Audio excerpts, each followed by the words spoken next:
add the link for everyone and make sure that it's live on my PC also. And I will leave the title screen as is because I hope it'll replay the opening cutscene. Okay, it's up, so I'll grab the stream and I'll grab the link and post it everywhere. Alright. And there we go.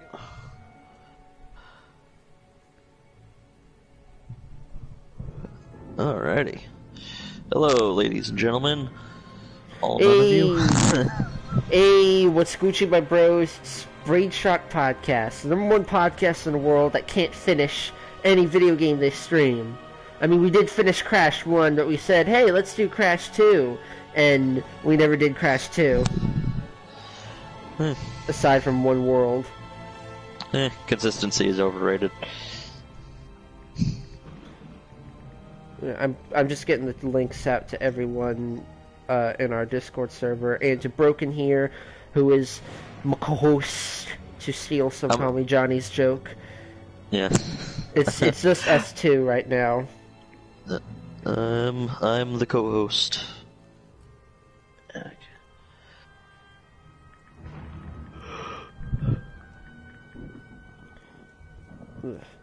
Apologize for the silence, I'm getting the links out.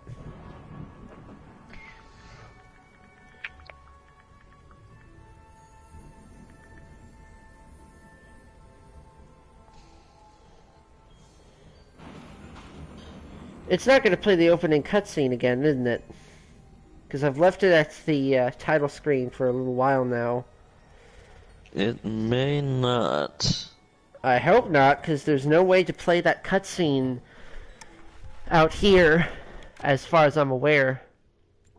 Oh, that's unfortunate. Oh, there we go. Let's see. I'm tempted to use the classic controls because I've been playing the PS1 version lately, but nah, let's go modern controls. As much as I enjoy the PS1 version, and then lock the FPS for the sake of the stream. Yeah, that... man. Language choices. System language, and I apologize to everyone I just offended. That is all one of you.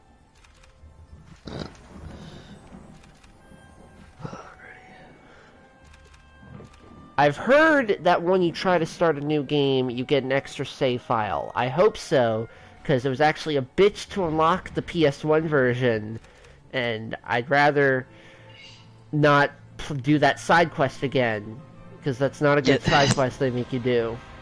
Yeah, single save files are kind of an annoying pain in the ass. Yes. Yeah, there's gonna be no way to do this. Okay, so for everyone who just missed the opening cutscene, and that includes Broken, because the story is kind of important, in my opinion, as it provides stuff for the gameplay. In the medieval kingdom of Galamir, there's a necromancer named Zarok. He's a dick, and he raises an army of the undead and of shadow demons to take over the kingdom. And the legends say that an army led by Sir Daniel Fortescue, the greatest knight of the king, was able to defeat him, and although Fortescue was killed, he also killed Zarok. This is fucking bullshit. Fortescue was the first one to be killed. He got hit with an arrow to the eye. Zarok lived, and for 100 years he's been preparing to come back. And he's possessed the entire kingdom and has resurrected an army of monsters and zombies and shit. And there is seemingly no hope right now.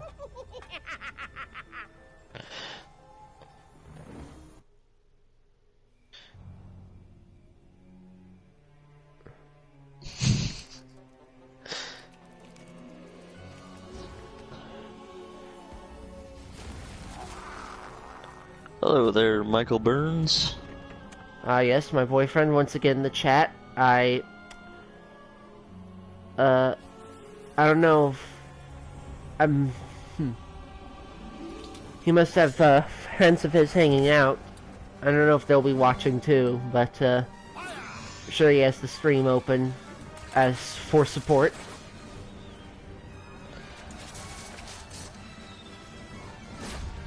Oh yeah, it was Zarek who kind of brought Fortescue back to life, wasn't it?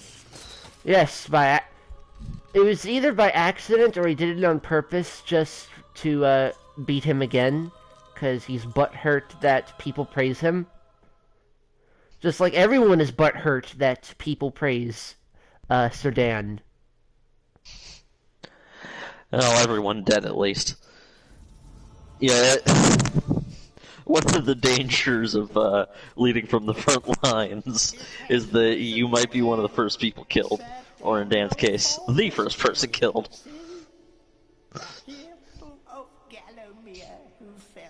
One thing also I like about this remake, I couldn't quite tell at first until I played the PS1 version. They didn't replace any of the voice acting except for the narrator.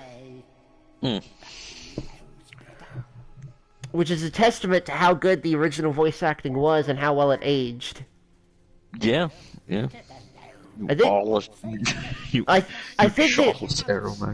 think they did redo all of Dan's dialogue in quotation marks, but they got the same actor back. Dan Fortescue, you jawless arrow magnet. Oh, we'll see him fairly soon, I think, if we get enough chalices. Yeah, that's the one. That's one line Oh, sorry. It's fine. I did not notice this in the Ream. So in the original, you can't go back here to Dan's coffin. But here they added a bunch of extra money. And wow, the frame cut to only 30. You must be out of shape after 100 years lying on your back. Use the crypt to get to grips with your new lease on life. I might skim past most of these books and stuff because this is my third fucking playthrough of this game, if we count the PS1 version. So I know how to play this already. And I kind of have the 100% route memorized. During your travels through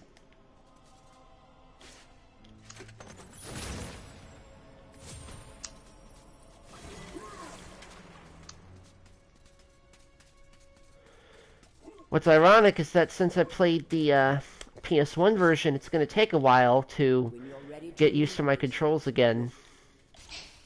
Okay, so this here is a life bottle. It's basically a heart container. I didn't know that on my first playthrough. I thought it was a health item.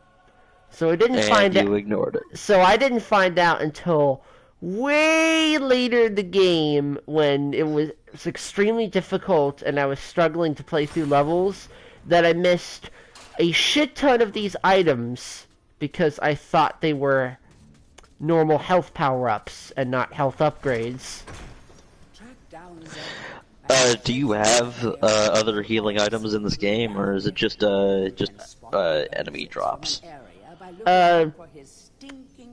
Pretty much enemy drops. I mean, enemies don't drop them, but you find them in levels of the game. Okay. There's also these green fountains that fill a significant amount of your health to a certain point if you stand still in them. And those are the biggest sources of health in this game. I've heard that MediEvil 2 fucked them up because you can replay a level and they'll come back so that you can grind for health that you've lost because your health carries over into other levels. In MediEvil 2...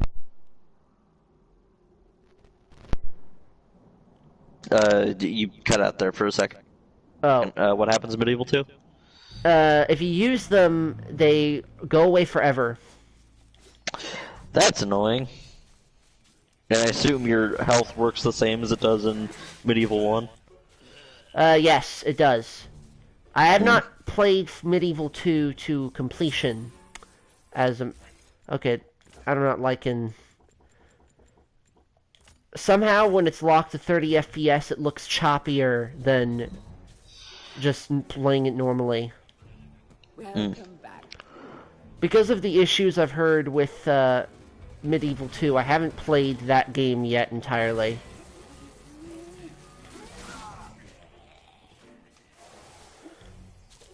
One thing you have to keep in mind is that this is a PS1 hack and slash game that they didn't change very much. So there are things about this game that are clunky, but Yeah. I found myself getting used to it rather quickly. People are going to find that aspects of this game did not age well, which is totally fair for all intents and purposes, but I found myself getting used to it, and I still enjoy it significantly. These are these fountains that I told you about. I know you're probably behind in the stream. The fountain is on stream Oh, okay. right now. Then you're probably not so- very far behind. Yeah, it's like it's 30 seconds, I think, is the general rule for YouTube. Right. For Twitch, it depends on if you have low latency mode on. Because I think it's 30 seconds for Twitch regular, and with low latency mode on, it's like 4 or 5 seconds. Oh, I never used this. I forgot the remake has this. Yeah, there's a third-person view in this game. I never found it helpful. I imagine that it's... I'd imagine that it's helpful for if you're trying to... No, I can't think of any situations. No, it's not even... I mean, there are aiming weapons in this game, but there's not, like, an aiming reticle or anything, so... I just never ended up seeing the point of it. I was gonna say that it seems like it might be useful for if you are if you're like more used to that kind of third-person action than the kind of third-person action you're in right now with the camera much more pulled back. But even then, I don't know. Feels like it would be easier just to get used to the farther pulled out camera. The object here is the Okay, this is a really important part of the game. Here is the chalice. You know what? Fuck you, narrator. I'm gonna explain it. These are the chalices. What you do is you either have to kill a certain amount of enemies in every level, or in certain levels do certain other tasks, mostly involving freeing hostages or killing freeing hostages or making sure that good people are not killed by enemies. And if you collect a chalice, you're rewarded with however, depending on how many you've collected, you're rewarded with either like extra health item or a heart container or extra money. But what you really want to get them for is new weapons for Dan to use. Yeah, I don't remember if it was in this game or the sequel, but I remember there being a weapon durability system somewhere in MediEvil. That's like the weapons would degrade. That is only for one specific weapon, the club. Okay. And the club is very quickly replaced with the hammer, and later on in the game, because one of the uses for it is using it as a torch, in later parts of the game it's replaced with the dragon armor, because that breathes fire. Okay, now I can grab the chalice, and there's no use to go on that path. I could just take the shortcut. So if the club breaks, like, can you find another club, or... Oh, yes. Okay. Absolutely. There's... General rule of thumb is if you need the club in a level, or if the club would be useful in a level, there's usually at least one or two that you can find in a treasure chest. Okay.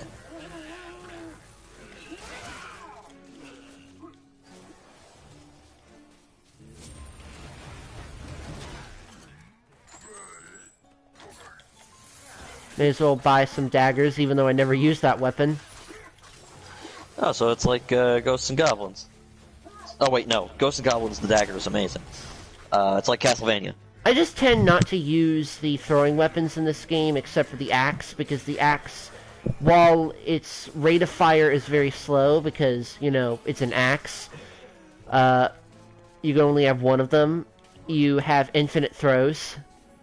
But with other ones... It's like a boomerang, so it comes back to you or something? Exactly.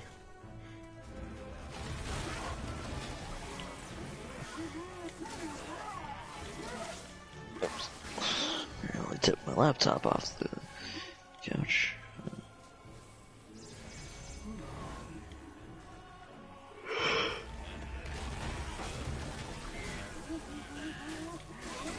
So, how long do you think you're going to be streaming for?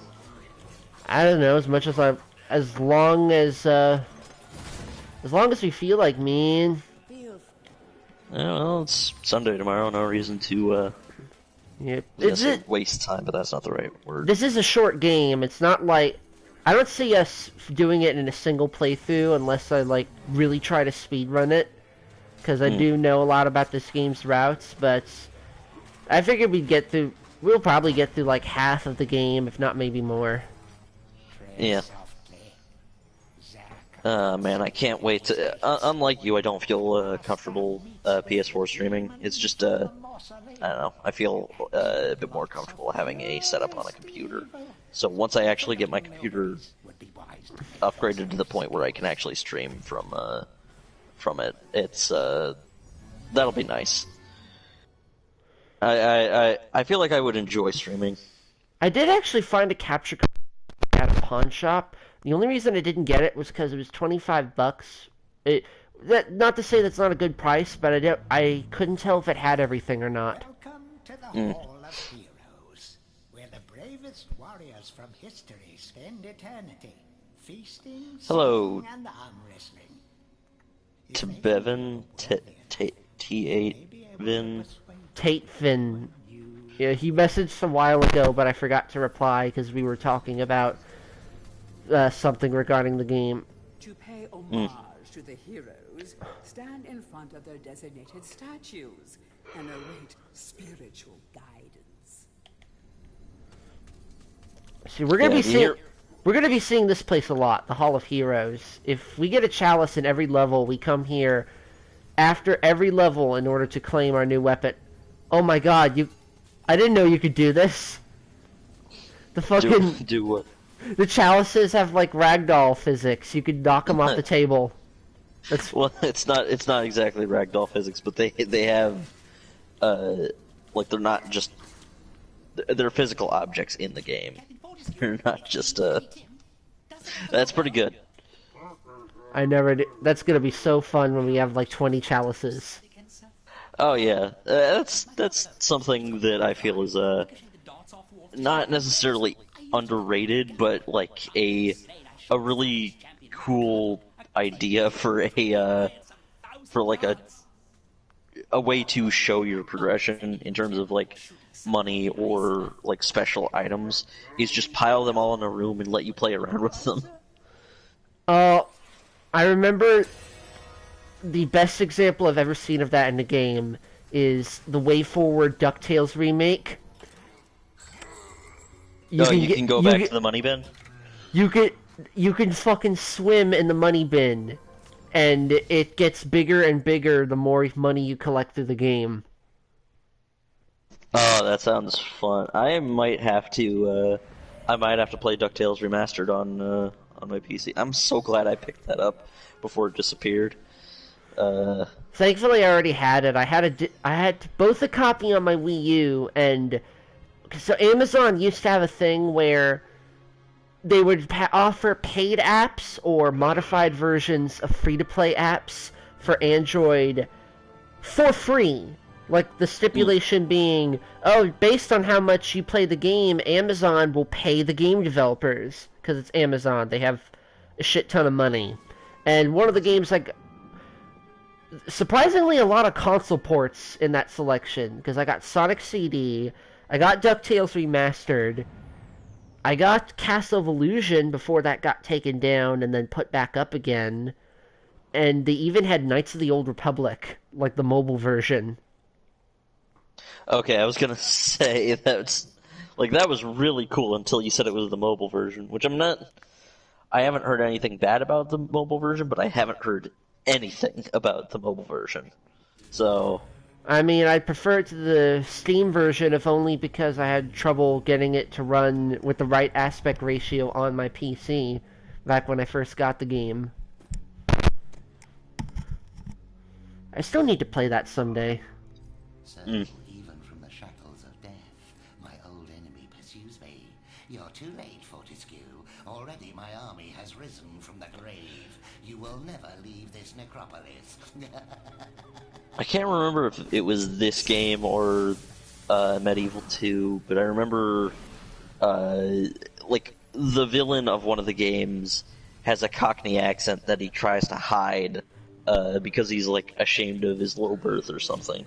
Oh, that's definitely 2, because 2 takes place in 19th century London. Okay. Man, I'd love to see a MediEvil 3 set in modern times. No, there were plans for 3, and the plans for 3 went off the fucking rails based on what I've read about it. So, if you remember from the MediEvil 2 Let's Play that I'm sure you saw from SGB, they give Dan a love interest, who I believe is a mummy character. And what was going to happen in 3, because it started development on PS2 and then it got canceled, was at the end of 2, they go back to the ending of this game, where the final boss is about to kill them, and it's just a cliffhanger ending. And then in the 3rd game, what was going to happen is that the love interest would be revealed to be evil, team up with Zarok, and they'd go back in time to make sure Dan never died, so that Dan would never be able to stop Zarok in the first place. So he has to go back in time and make sure that he gets his embarrassing death in the first place. Okay. I'm not sure about the evil all along twist, but I like the idea of, oh, I need to die in the most embarrassing way possible so that I can save a lot of people after I die. Okay.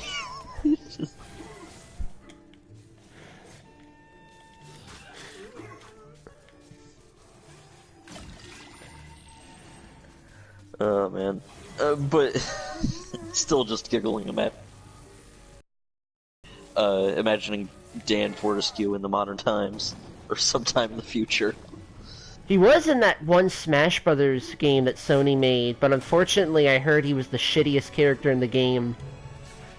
That sucks. No, actually that was my first exposure to MediEvil. I remember there was a shopping mall in Colorado, and they had a Sony store. Only store of its kind that I've ever seen. And they would be constantly showing off recent PS4 and Vita games and PSP games. One of them was PlayStation All-Stars, and I remember it was either doing arcade mode or a multiplayer match, and I didn't recognize any of the characters, so for whatever reason, I immediately gravitated towards playing as Sir Dan. Oh. And that's how I first heard of MediEvil. Sucks that game sucks. I'm not even sure that it sucks. It's just, it was so blatantly trying to be Smash Brothers, and then that just sort of killed its identity for a lot of people. And like, I hear that it's a fun game on its own, but like, it's not very well balanced. But what Smash games are. Really? Because the reviews I've seen of it made it look very clunky. The biggest issue with it, I've heard, is that game's equivalent to Final Smashes is the only way you can kill any enemies. Yeah. And it's really imprecise. I don't know. I've heard a lot of positive things about it, but like it just didn't really go anywhere. Also, I've heard a lot of negative things on it, but that was mostly just because of excluded characters like Crash or who were some other characters? Spyro, the guy from Legend of Dragoon. Yeah, and for some, like, people were just baffled by some of the choices they did bring along, like Fat Princess, or there was a bunch. Evil Cole. Yeah, Evil Cole. God, why? Cole was doing it before. Cole was doing it before Dark Pit made it cool. Holy shit! I'm not doing a good job at keeping track of my health. I'm on my last health bar. Oh. Oh dear.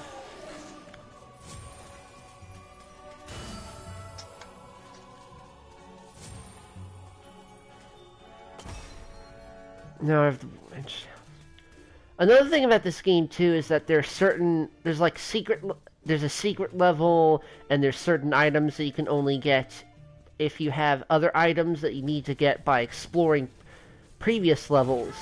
And I love the way the game has it arranged, actually, because the game encourages exploration and revisiting previous levels if you need to, but it's not really structured in a way where you have to backtrack at any point. Okay. Like so it's structured in a way that that will hide things from you, but it encourages replay. It encourages going back for replayability, but you don't need to if you already got everything there. Yep, pretty much.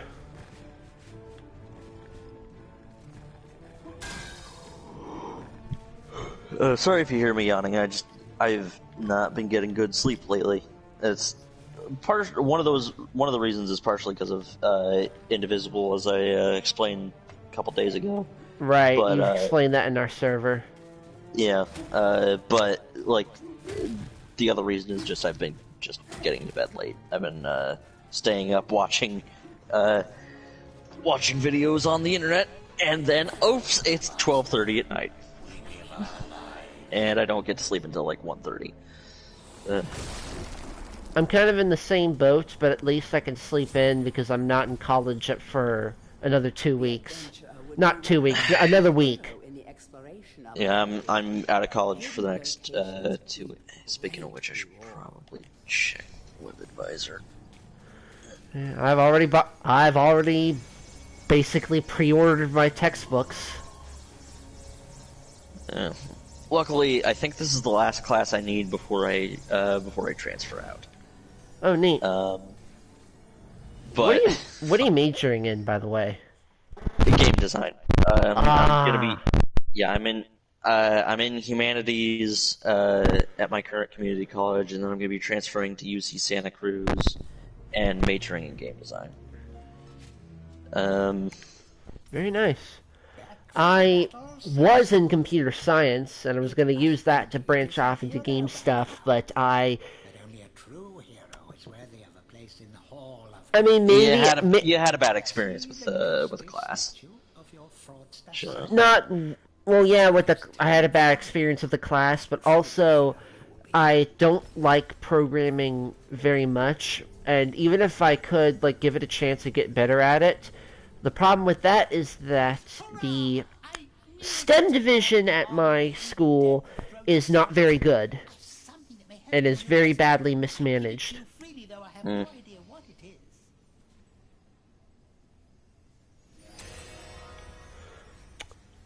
So that's 3 heart containers now, and we're about to backtrack to get a 4th one. Because this is the only major time of backtracking, and even then it's not really an issue, because you're just going back to the tutorial area.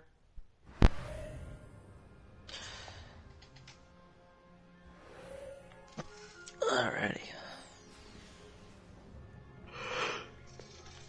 So after that miserable experience with computer science, I am going to be doing communication studies now. With an English minor. Well, hopefully at some point you can get back into programming casually, just doing puzzles on the internet and stuff like that. Not Maybe. I'm just I guess I'm just saying I hope you can enjoy programming at some point again. Not necessarily. It's not like my efforts trying to get the degree will go to waste. I'm gonna eventually I'm gonna temporarily transfer back to my my community college because I'm one class away from getting an associate's degree in computer science. The only reason I don't get it at my current school is because they do not offer the last class that I need. And the class... That sucks. Yeah, the class I was taking, for the sake of it, the class I was taking that I was struggling with so badly was actually, I took it because I thought, oh, this was probably the equivalent because it has a similar name and it talks about similar subjects. It's not. Well, that's annoying.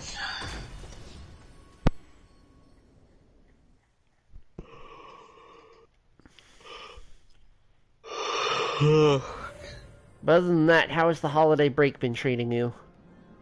Fine. Yeah, mostly fine. We took down the decorations from the Christmas tree, not too long ago, but we still need to actually get the Christmas tree out of here. Yeah, I got rid of all those yesterday. Packed them up and put them in the garage.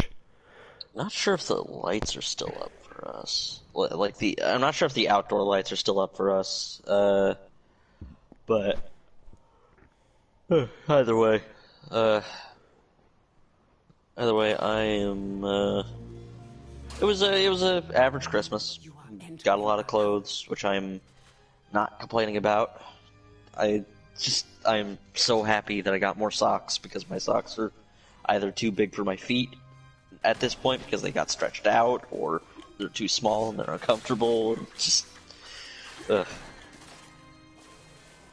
One of the weird things about growing up is that I just enjoy getting mundane things for Christmas because those are things I don't have to spend my money on anymore. At least not for a little while.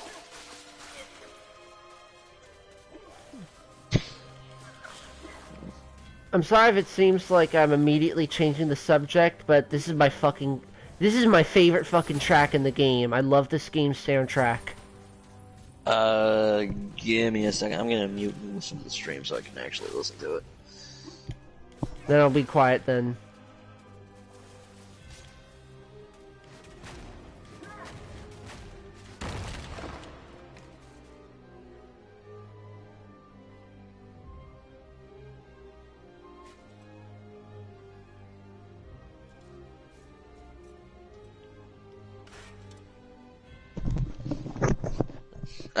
I meant I was going to be muting myself, or my microphone. It sounds like a good good song. They got the original composers for the PS1 game back to completely reorchestrate the soundtrack. It's so cool. I love it when they I love it when remasters do that. They also came back for the PSP reboot, which I've sampled, and I don't like the reboot very much. There was a MediEvil reboot? People call it a remake, but it changes too much to really be a remake. It was a launch title for the PSP. Oh, okay. And the original developers were not involved, and they even stated that while they actually stated about the PSP version that while it was a very ambitious project and it was admirable that they were able to finish it considering the time constraints they had, because Sony rushed it out for the PSP launch, and that it was a good game for the time constrictions, but they thought it was a crap remake. Okay, it's fair. It's fair. was I gonna say about the? Oh yeah, I'm just really glad for this trend of HD remasters that have been happening. At some point, they're gonna start oversaturating the market because, like, the reason they do so well is because nostalgia isn't the only reason a lot of these games were good. Like, there was some legitimate good design behind a lot of them. Right. Let's see, the Crash Bandicoot remasters. I mean, Crash Bandicoot was a staple of the platforming genre back in the PS1 days. Absolutely. And that was one of the first games I got back when I got a PS4. People complain about the, like, I've heard people complain about the Ratchet and Clank tie-in game, and while it's very much a movie tie-in game, I still think it's a lot of fun. That's not good. My sword was just stolen from me. Son of a bitch. And what happens when those things are stolen from you is that the game makes you buy them back. And depending on how powerful they are, they're some of the most expensive items in the game. That's very annoying. How powerful is the sword? Not too powerful, because it's just the starter sword, but okay. For still, now, all you have is the club, which is breakable. Yeah, thankfully, we're coming up to the first boss of the game. Thankfully, it's only effective to projectile weapons. Okay. What was I saying before? Oh yeah, and I'm really looking forward to the SpongeBob remaster that's coming up. Oh yeah, I hope they get a release date for that soon. Yeah, all we know is that it's sometime this year, but right. We might also have a launch window, but either way.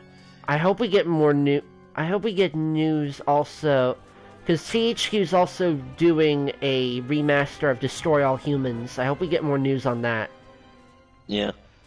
And I'm gonna keep my eye on any news for the other remaster they're doing of what's it called? Darksiders, that's it. Because I wasn't super interested in the game, but it sounds like a fun enough game on its own, I guess. Is that getting a remaster? I thought that was getting a spin-off game. It was either a remaster or a spin-off. Let me look it up. Darksiders.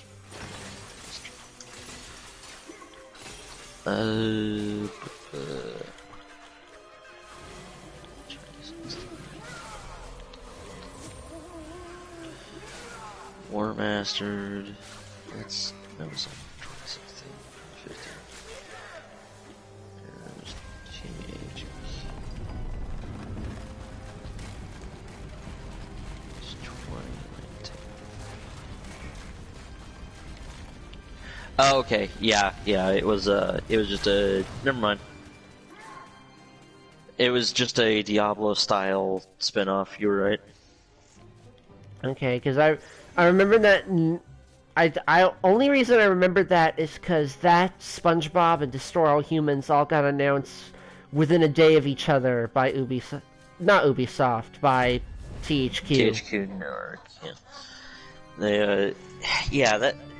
That was a surprising series of announcements. That was right before E3. It makes sense.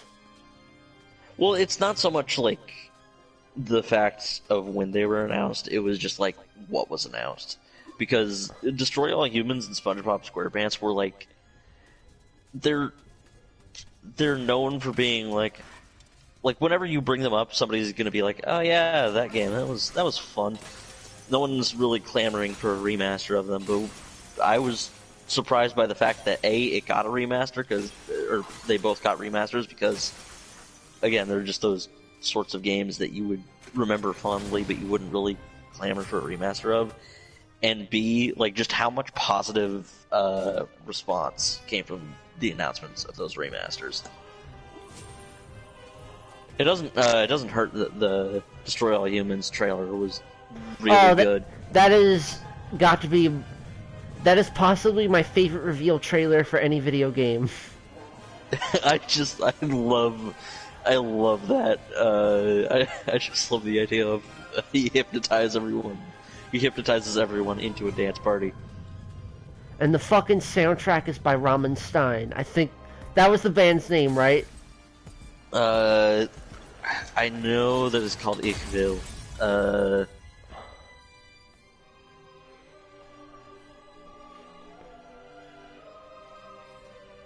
Yeah, ILOVEVHS Rammstein. I've also been trying, since I only have a week left till I go back to college. I've also been trying to find the time to catch up on shows and web things, and also to watch movies and shows that I've received as Christmas gifts lately. Like, I told you guys the other day, but on New Year's Day, because someone in my family actually bought the $150 Aniplex box set, I rewatched all of Kill la Kill. I am so surprised by that, but I'm so happy for you, man. I remember that you, right? I know that you love that show, man. Having rewatched it, it's like top 5 favorite anime. I know some people consider it to be like, oh, it's BB's first anime, or oh, fan servicey anime, but it is such a solid series. It has great humor, it has great animation. I love the character arcs that are there, and the soundtrack. I do remember really enjoying everything except for the Spotlight Mako sections. But yeah, I remember just really enjoying just all the setup and payoff jokes and all the action and all that.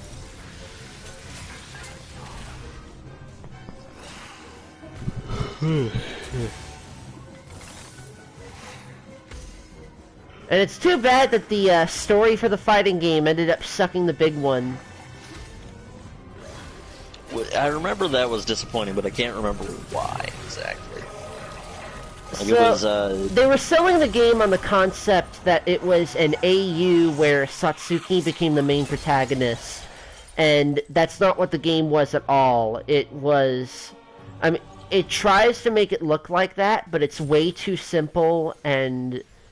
to really mean anything. And it's revealed in the second story mode you unlock, because there's 2 story modes, that it's all just a dream.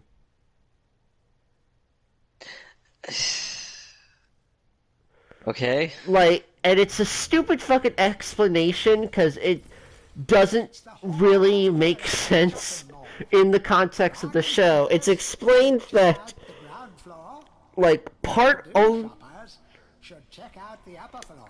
like, early on in the series, the life fibers trap Satsuki in a sleep coma dream world that is based on what would happen if her plans to stop Ragyo went almost perfectly, and somehow it traps everyone else there too, and they don't realize it until it happens again, and the story shifts back to Ryuko, and she's the one who has to stop it. And they went through all the trouble of like one of the things they were selling the game on was, hey, remember when at the end of the show when we gave up and fully made it Sonic Adventure 2 by giving Ryuko Super Saiyan Chaos Emeralds?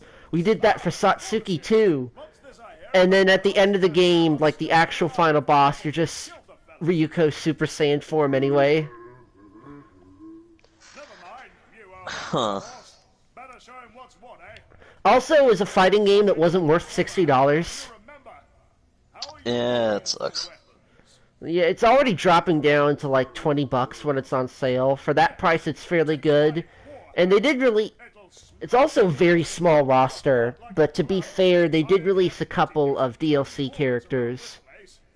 I mean, there's a fairly small roster of main characters of main characters in the series as it is. Yeah, but I'd argue you could pad it out by putting in some minor characters that are fan favorites. You could put in characters like some club presidents or the money-themed guy from Osaka or the villain of the OVA.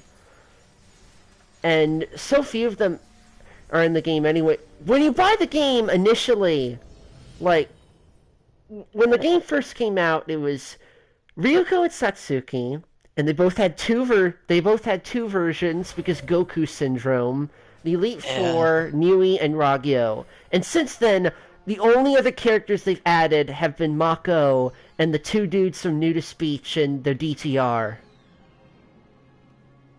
And that's it. Granted, those are good DLC characters, but we can have more. And granted, they were free, but still. It was developed by the same people as the Little Witch game, and I heard that game wasn't very good, unfortunately. Yeah, that sucks. And I really wanted that game too, because it was basically Dragon's Crown, but with Little Witch. Speaking of what was it, Kill la Kill If?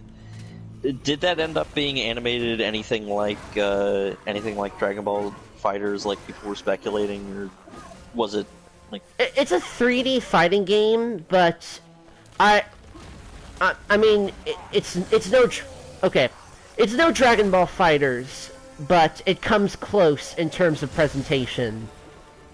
I just want more anime fighters styled like fighters. It like that beautiful fucking game that really knows how to use its fan service for like really cool movesets. I totally get that. Like, I still play the game sometimes in online multiplayer. The servers are dead, but I'm in a couple servers of like really passionate fans of the game, so I can always find some matches. And it's always great for online multiplayer. And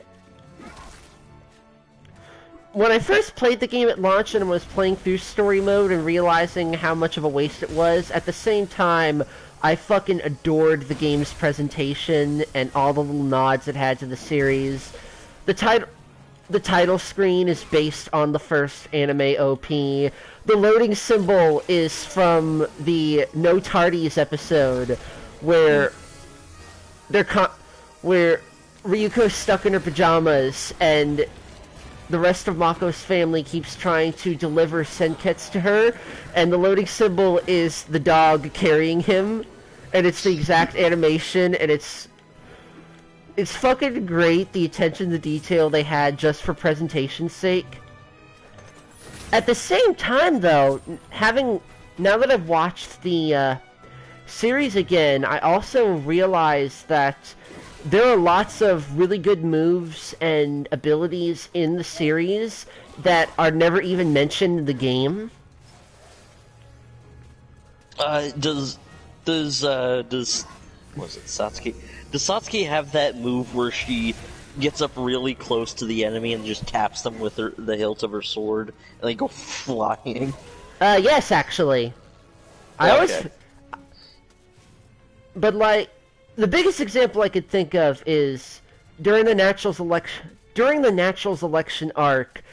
It's shown that Senkets is learning very quickly to get new abilities that can benefit them both, and two of these are being able to fly and weaponizing the rest of her clothing. And I can understand flight, but like turning her clothes into like spikes and shit, that's never in the game. Like, that's not even in the alternate version that uses both her and Nui's swords.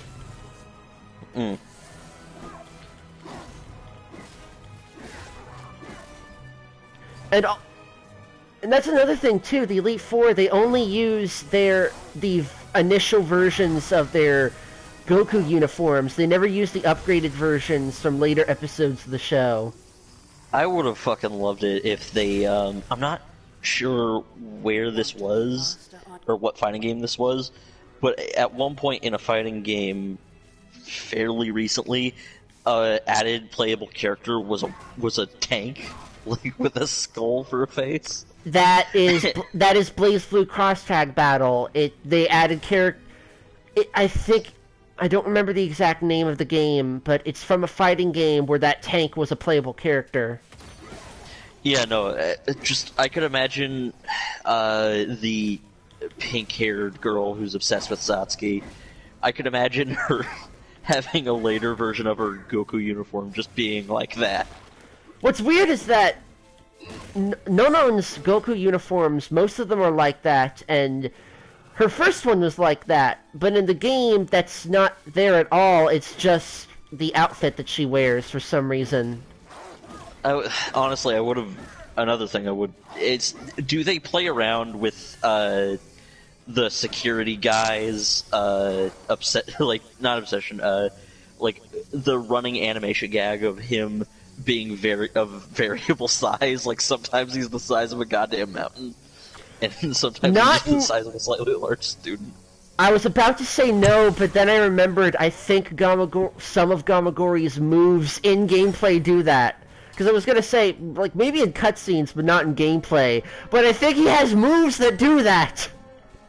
That is probably one of my favorite animation gags of the entire decade, is Gamagori's variable size. Oh man, I'm glad it got a nod. If you ever just watch a TV show and think to yourself, man, they had so much fun making this, and I'm having so much fun watching it. I mean, yeah, that was basically me throughout all of Kill la Kill. The animators clearly had a blast, like, just playing around with the characters. And again, one of my favorite visual gags of the decade is Gamagori's variable size.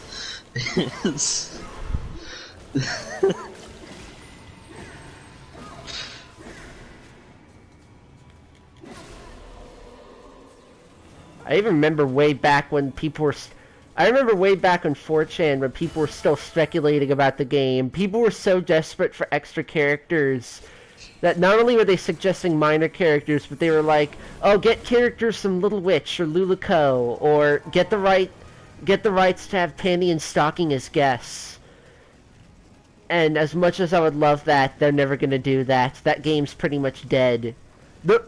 I knew the game was dead when the Nintendo Switch version was so fucking glitched for updates at the game's launch that all the DLC and all the updates came out way later than the Steam and PS4 versions.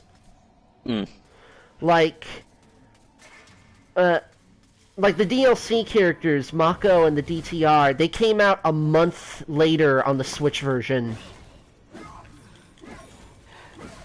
The idea of having a bunch of the wacky anime characters, just giving them their own fighting game, would be... Yeah, I don't think that's necessarily a very bad idea. Like, you could have, obviously, a bunch of Gainax characters show up, Panty and Stocking. I just want a Gainax trigger fighting game. Like, yeah. Go balls to the wall. Put in Ava, put in Gurren Lagann, put in Promare. Fucking put in anything that was made by any of those people. Ava would be kind of tonally clashing with a lot of the roster. That's the fun of it. I know. I'm imagining Shinji meeting all of these fucking all these fucking eccentric what's it called? Extroverts. Meeting all these extroverted, loud-spoken, eccentric characters, and he's just scared, like, all the time, because he thinks he's gonna, like, one of them is gonna kill him, because they're all so fucking, they're all just so energetic.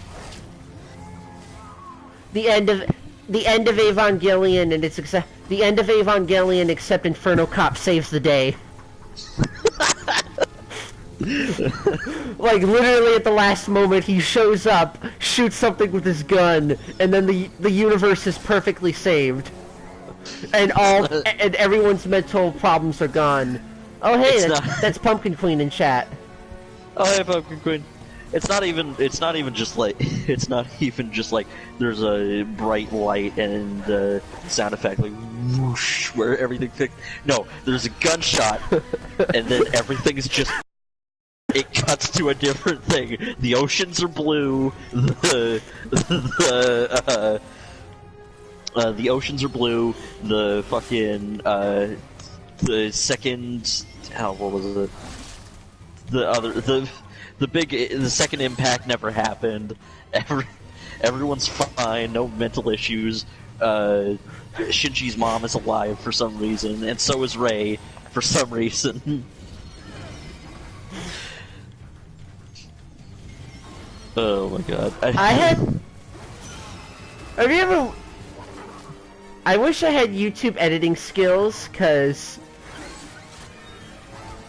I've kind of always wanted to make YouTube poops. Like, ones on the level of the really good ones with really good editing and really good jokes. I mean, the only way to do that is with practice, man. I know. I've had ideas off and on for ages. I had this stupid idea the other day for, like,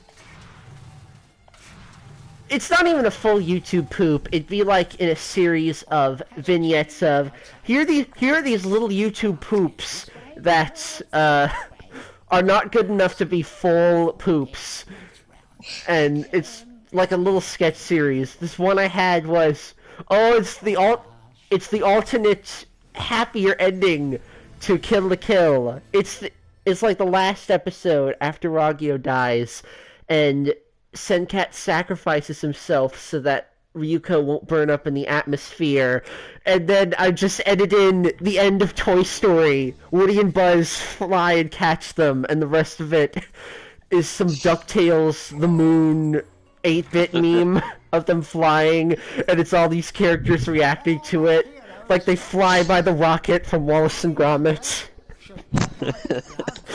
Just some stupid YouTube poop concepts. I mean, like I said before, the only way you're gonna get better at that kind of stuff is through practice. Like, if you have any small ideas, it might not. It's like any really small ideas, just slap them on YouTube. They don't even have to be good. Or they don't even have to be good by your own standards of your own work. Because if there's one thing I've learned on the internet, people do not measure their own work. Well. People are their own worst critics. Oh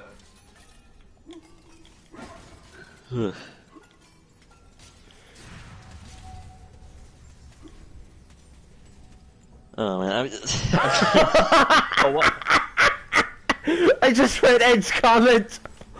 Oh my god, we need to finish that. Finish video version of the 4chan post, the Mighty Number 9. Yeah, Alice in Wonderland shit post. Okay. Do you know what that is? I do not. Oh, I gotta link it. I gotta find it and DM it to you later. Back when Mighty Number 9 came out, and it was this huge fucking controversy of how bad the game was, it was a thread on V in 4chan where it was the scene in Alice in Wonderland where the Mad Hatter and the March Hare are fixing, in air quotes, the White Rabbit's watch, and it's completely edited so that it's the game companies fixing Mighty Number 9. And then when the watch goes wild, it's bad game, bad game. There's only one way to stop a bad game. And he grabs a hammer that says Metacritic on it, and he smashes it with bad reviews. Okay, that sounds fun. It's one of the best threads in 4chan history. Oh my god, that just, I don't know why, but that reminds me of Nuclear Kermit.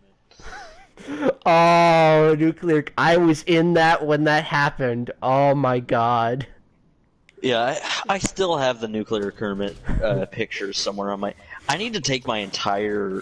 I have a private picture Discord server to store images that I want to use for later, and I need to offload my entire funny pictures folder onto that, because like a lot of those things have aged. A lot of those funny pictures have aged, but they still make me laugh.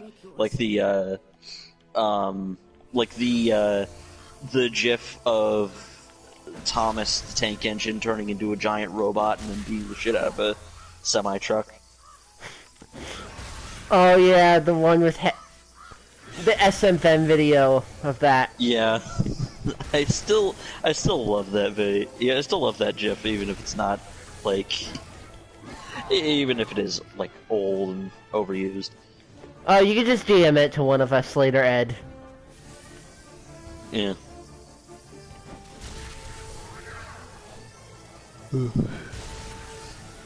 So these scarecrows are some of the worst fucking enemies in the game in terms of how much they damage you. But unfortunately, I do need to kill at least some of them to get the chalice in this level.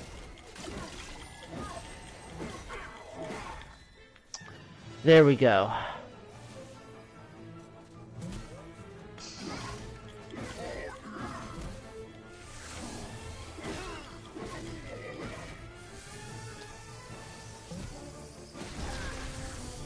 Mean meme channel. Okay, I'm gonna go. Okay, thanks, Ed. Real quick. Meme machine.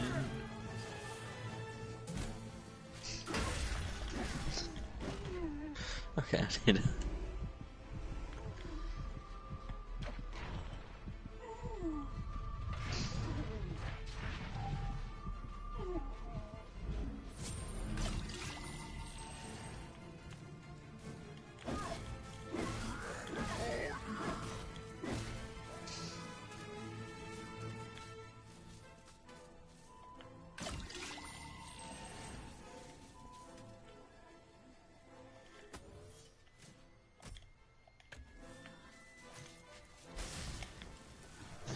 Sorry about being quiet, I'm just reading through this 4chan thread. No, you're fine. Oh, you'll get polygons. Fuck.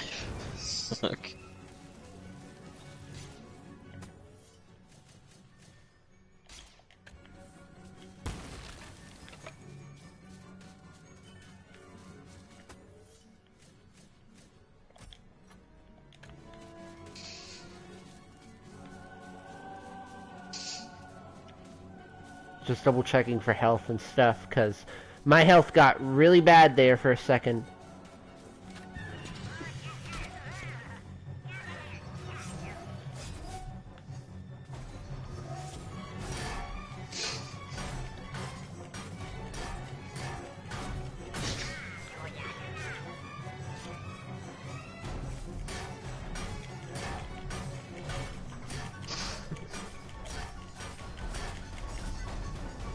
Oh man, there's no there it is. Okay.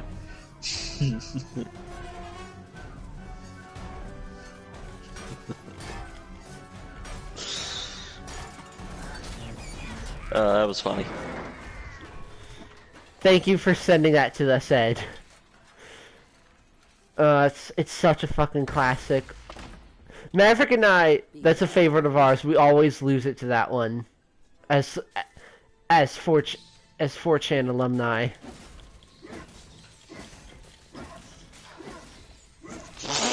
Yoda, I cannot die.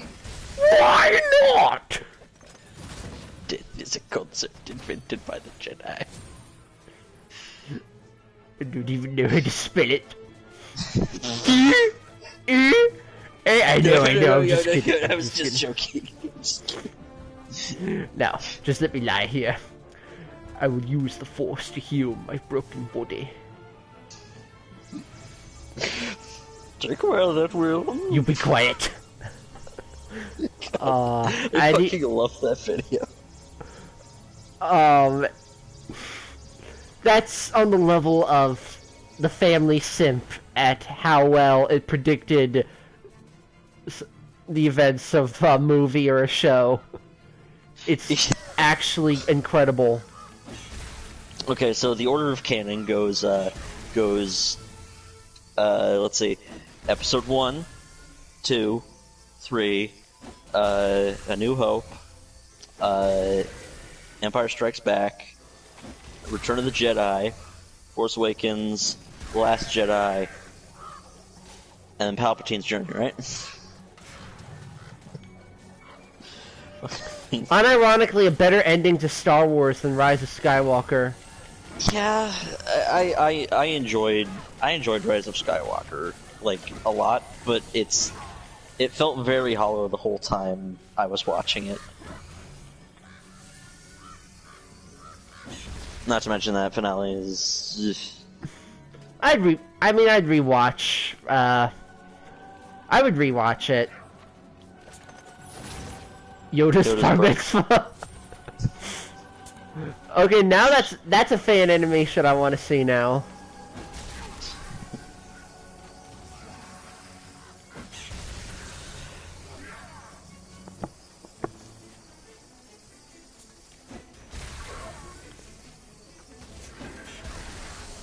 And smash it with the hammer.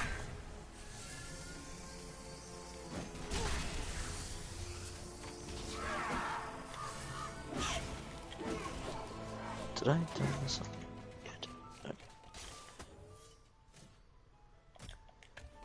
So, what other old franchises do you think deserve the remake treatment? Since we're playing the MediEvil.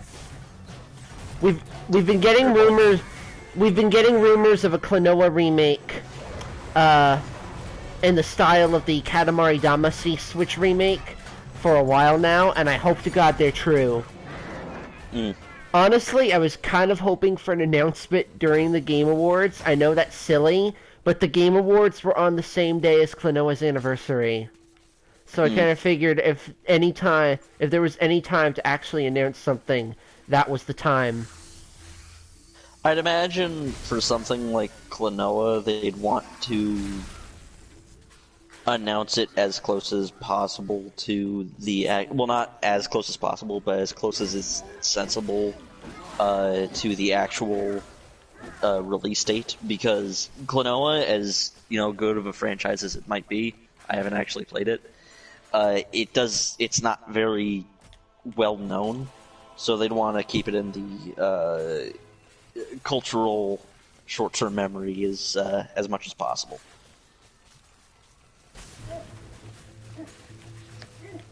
Can't think of Klonoa without Kid Icarus dance. Is it because of the whole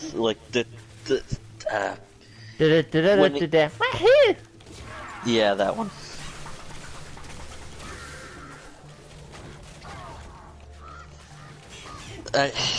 God damn it! Now that you brought up Kid Icarus's review, I'm just remembering the 2.5D gag that he has. I've never got to finish the original game. I had the Wii version and I sold it like a goddamn idiot. Sorry. Go ahead. At least I have 2. I've heard 2 is also very good, and the other thing about 2 is that it's apparently very difficult to emulate compared to most PS2 games. The only thing I really know. Well, that's not true. I've seen Let's Plays on it. But the only thing I really enjoy, but even then, that's a bit harsh. The only thing I really enjoy, for lack of a better word, about Klonoa is the music for the remaster's boss fight on the Wii. I'm pretty sure the soundtrack on the Wii is exactly the same as the PS1 version. It might be, but I'm not like that's literally the only version of the boss theme that I've heard. It's a really energetic boss theme. Klonoa does have really fucking great music. Something funny is that the Wii remake of Klonoa. Originally, they were going to Sonic Boom it. Like, heavily Sonic Boom it. They revealed a new redesign excuse me, that more clearly showed off the fact that Klonoa is supposed to be a long-eared cat. And they had, like, a poll saying, hey, what do you think of this new redesign? And everyone hated it. So they immediately went back on that, and instead they just went with the old design again. I think an ambiguous animal would. I think an ambiguous animal is a bit of a better choice for a mascot, rather than making it very clear what you're doing. I'm sure that's a very semantic point to make, but. Oh, did you find the project, Ed? Oh, that's cool. Unfucking believable. Might have to help with that. Okay. So, what was the idea for the video project anyway? Like, it was a video. It was an animated adaptation of that 4chan shitpost we were telling you about. No, I got that. But would you be using computer voices to go over the rabbit and Hatter and Hare voices, or like were you just gonna overlay text on stuff?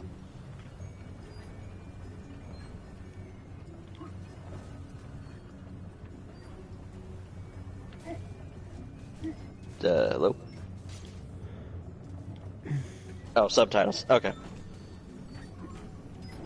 Remember that the chat in the actual YouTube video is delayed. I'm being reckless with my health, but that's because I know I'm about to get another health upgrade. And when you get a health upgrade in the remake, it completely refills your health. Is that not something that happened in the... No, it's not. I've played both versions 100% for comparison. Each one has their differences and each one has their issues, but honestly I would say they're both equally fantastic games. Honestly, I wasn't even sure there was much of a difference between the two, because there isn't, aside from the graphics, music, and some quality of life changes, honestly.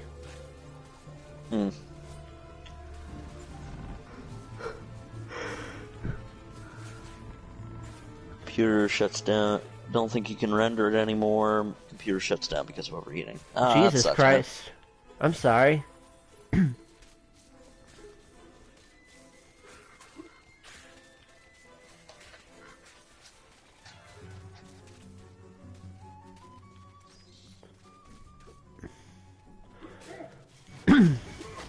This is a very backtrack-heavy level, I know, but it's needed in order to get a health upgrade and the chalice. The corn cutting.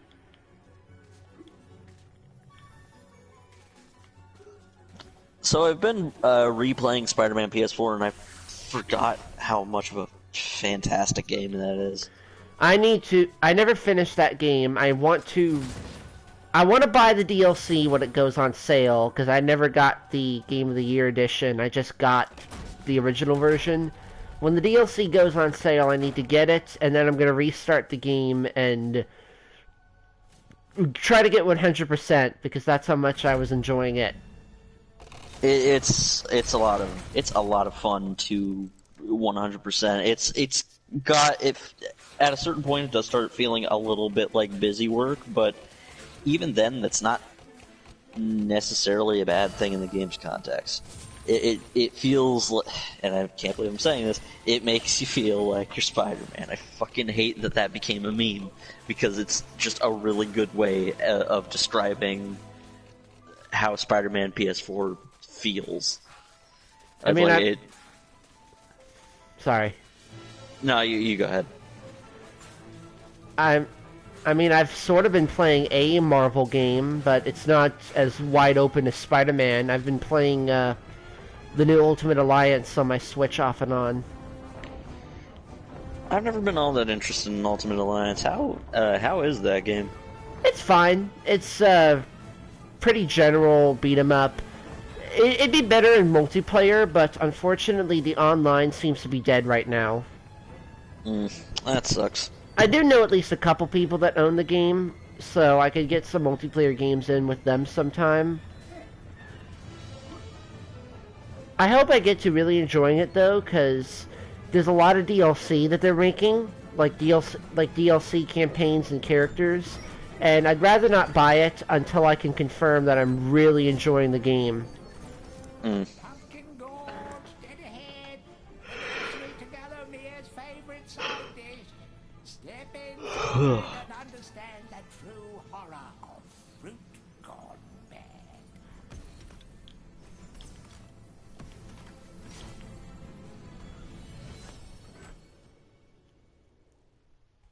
The true horror of fruit. Understand the true horror of fruit. Gone bad. Okay. Because I just like the idea of true horror of fruit. Up, all broken. We're at your favorite line, and remember, they kept the original voice acting. Okay, I'm gonna mute my headset for You jawless arrow magnet, what are you doing back here? What? Call me Mr. Woden the Mighty. How I pity the people of Gallowmere, that their fate should once again be in the hands of a chump like you. Still, I suppose it's not fair to take it out on them. Take my sword, and do try not to stab yourself in the foot. You know, I've always had my doubts about you, Fortescue. the back. Just not carved from hero material. Hello? I'm here. Okay, Sorry, I was unironically listening to the cutscene. Okay, yeah, no, that's fair.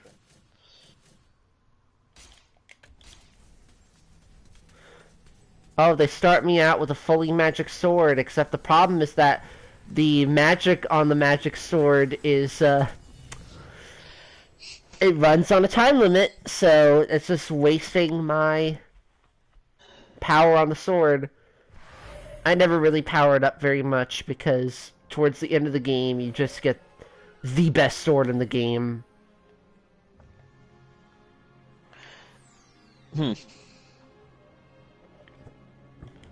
So, we're gonna go on this path to the next boss, and then we get to go to the possessed village, I suppose. Alrighty then. This game tries to make itself look non-linear by having branching pathways, but you kind of do have to do things in a specific order in order to actually finish the levels. Or at least to do some of them without running into constant issues.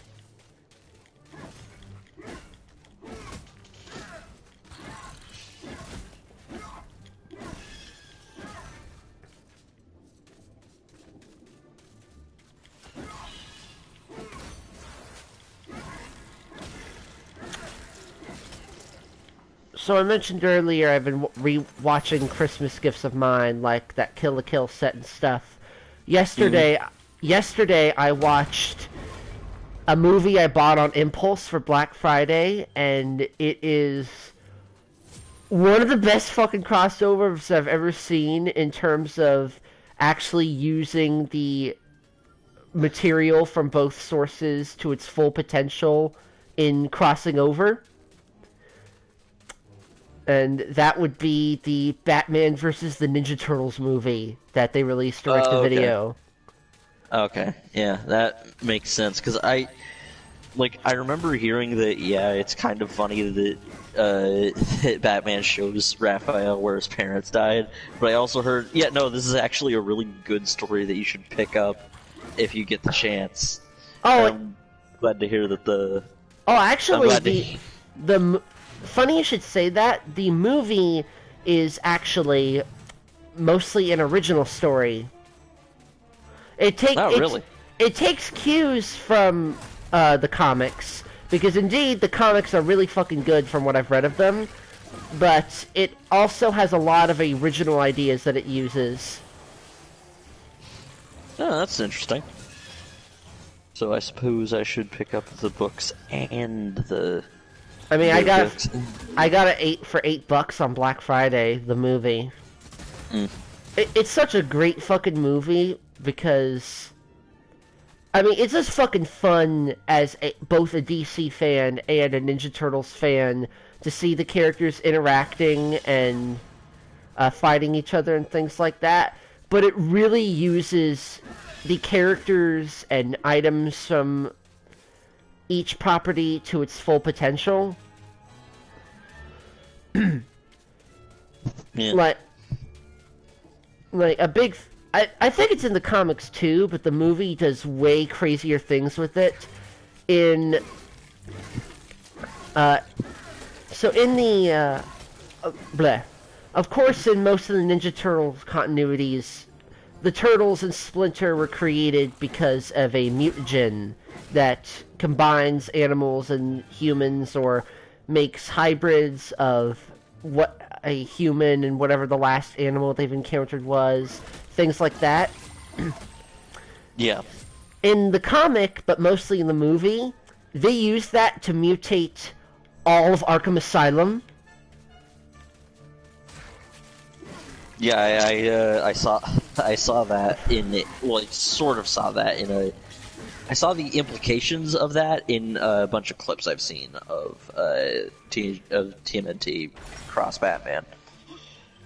And they do wild things with it in the movie. Some of it is for gags, or ones that make perfect sense. Like, there's a gag one where Poison Ivy becomes a plant monster, kind of like Little Shop of Horrors, and they make her out to be really threatening, but the joke is, now that she's an actual plant, she's rooted to the ground and can't move.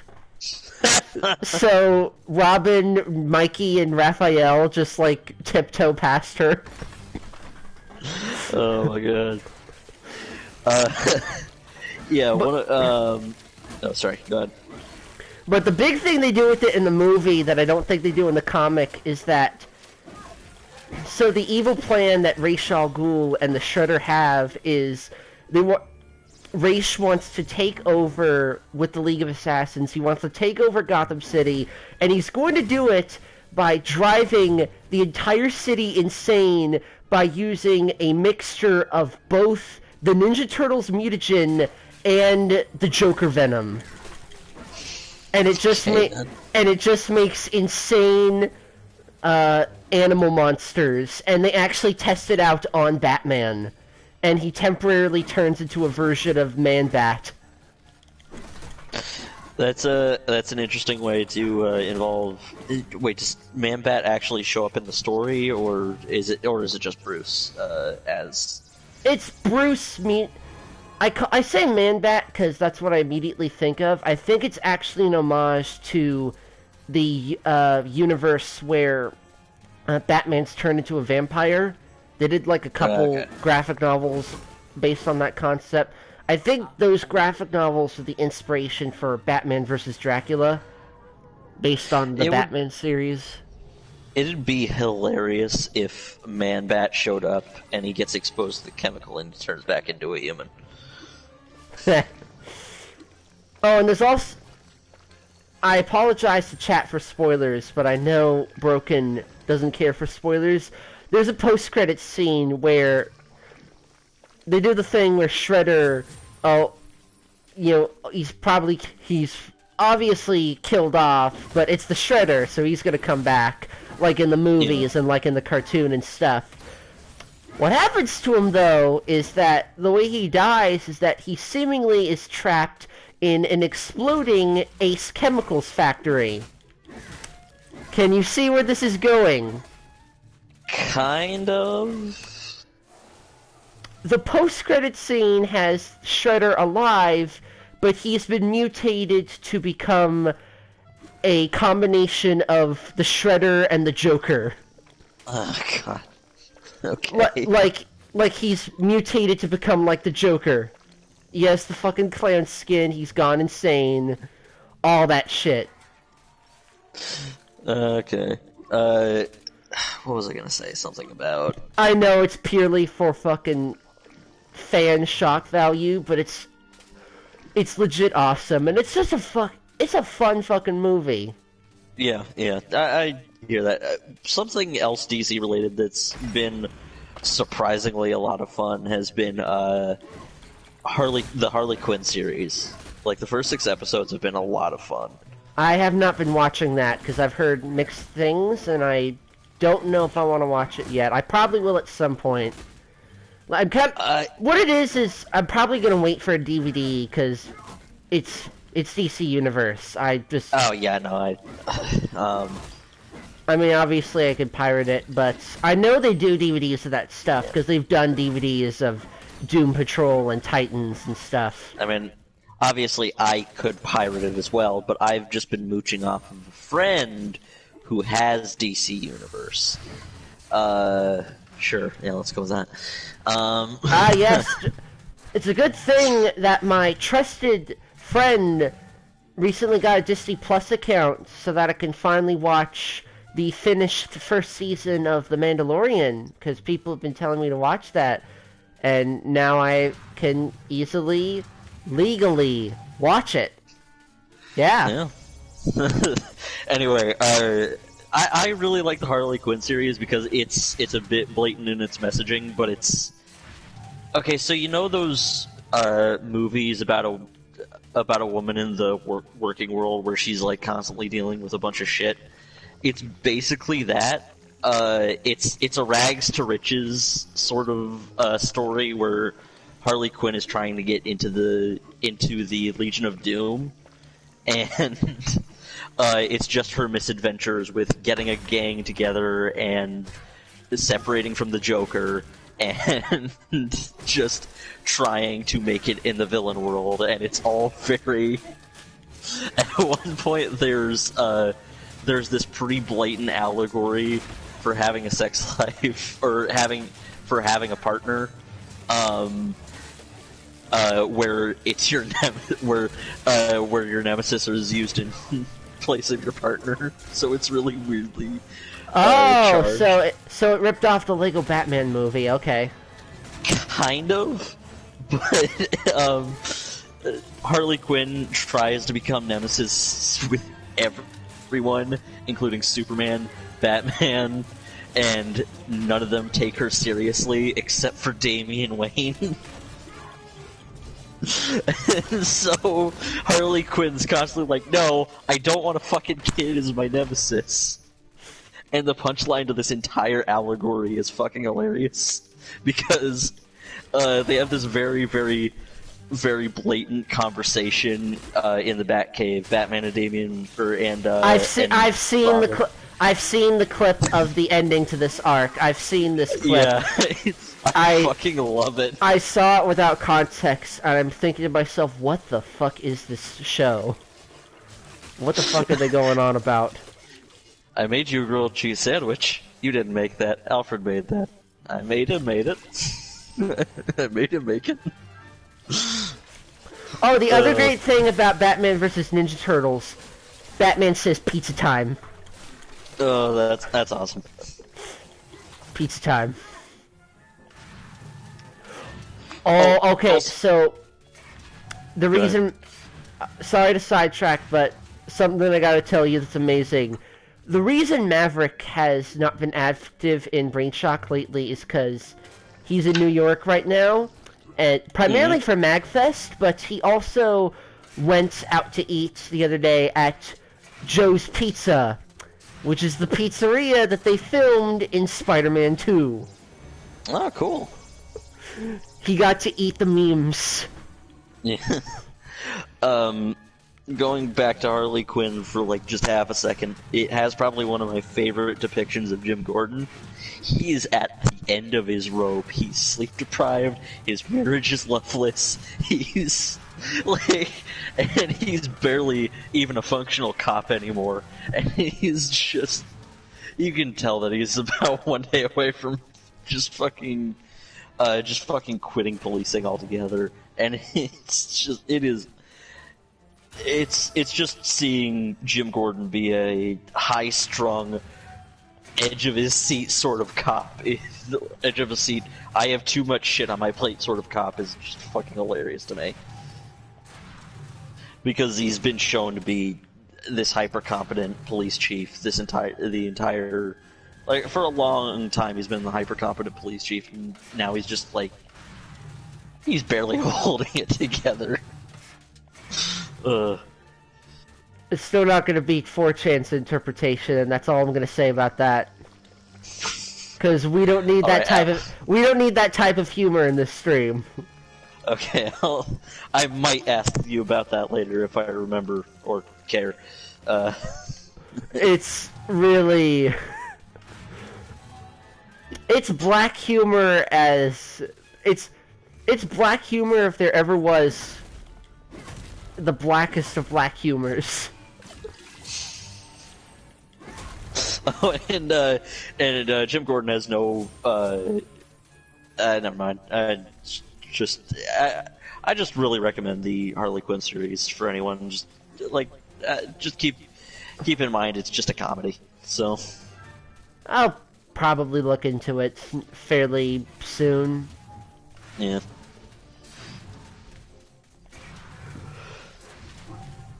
I mean, also, Poison Ivy is really passive-aggressive, and that's just always fun.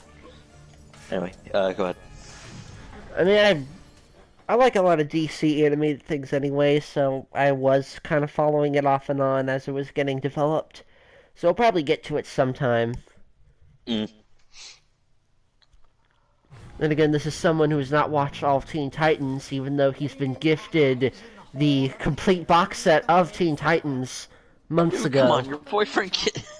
How many months ago was that? Your boyfriend gave you that? And what's worse is that I even was able to expand it because at a thrift store I found the Teen Titans Go crossover. So now all I need is the Tokyo movie, and then I have the whole series. Oh wow, you must be a big fan. You have pretty much everything Teen Titans here. No, not really. World's biggest Promare fan is excited to see Promare for the first time.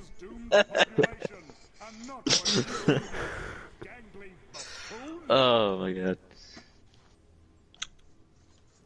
So I've been keeping up with My Hero Academia, and they're finally getting into some Whoa, boy. Not gonna spoil anything, I'm just saying. Okay, continue. There's good shit. I've been enjoying it. That's all I was gonna say. I wanted to finish 3 in time for Season 4. I wanted to, but it was too stressful of a time. And you can take your time if you've been watching the dub, because that got delayed by a week. Okay, that sucks, because I heard they were doing the simul dub on Toonami. I think they intended to do the simul dub for the entire season, but they typically do. They typically do, but usually early on in the series, there's something that happens that causes it to be delayed by a week. I think last season they only intended to do it for the first half of the season, and then I think for this season they intended to do it for the entire season. But some complications came up. There's rumors of the script and the scripting and score didn't come in, or something. And because they didn't have a script, they couldn't do anything. So they had to delay it by a week, which that sucks. But I'm not gonna say no. You guys should do 2 in 1 week. That would be really nice, wouldn't it? No. I'm not gonna be that kind of guy to say, no, overwork your staff so I can be happy. I'm fine with what I'm getting. It's just I'm a bit disappointed that it got held back. Especially since like some of my favorite stuff in the series is coming up, and I'm gonna have to wait a week to hear my favorite voice actors in the series say that stuff, because there's some real talent in the dubcast. Oh, absolutely. I got to go to a panel for some of the English voice actors at my last convention. Yeah, Justin Briner is probably one of my favorite voice actors because he plays a really good, really good relatable guy. I was tempted to get his autograph at the same convention. Patrick Sates, I think is his name, the voice actor for Endeavor, is probably my favorite voice actor because, I mean, he voices Dio, so that's a step up already. Oh, he's also Gamagori in the English dub of Kill la Kill. Oh, that's amazing. But yeah, he's he's perfect for the English dub. He fucking hams it up. He is so good at injecting energy into deep bassy roles. It is so good. He's one of my favorite voice actors. They just add really cool touches. Like, there's a character whose like whole thing is like sickness, and he wears a plague mask. So the voice actor gives him this sound like he's constantly congested, or he's always out of breath, and there's still this menace behind it. It's so well done, man. Sorry, I really like. No, it's not fine. something It's I'd ever see cool to myself talk doing. about. It's just it's not something I ever see myself doing. But I really admire voice actors for their ability to act through their voice. You know, I used to their know. ability to do their job. I used to know a guy in college. We went to a music class at my community college, and he said that his career, I don't remember what his major was, but he wanted to be a voice actor. Mm. And I wish him luck, because he has the range for it, definitely. I mean, I want to be a game developer, and if I ever have the chance, I kind of want to do the Alex Hirsch thing and, play a recurring character. Well, not a recurring character, but, like, sometimes play a role in the game. I'm not sure how viable that actually is, because there's probably a bunch of red tape to go through, but Alex Hirsch killed it as Bill Cipher, so, that's fun. Bill Cipher's probably one of my favorite villains in the animated space.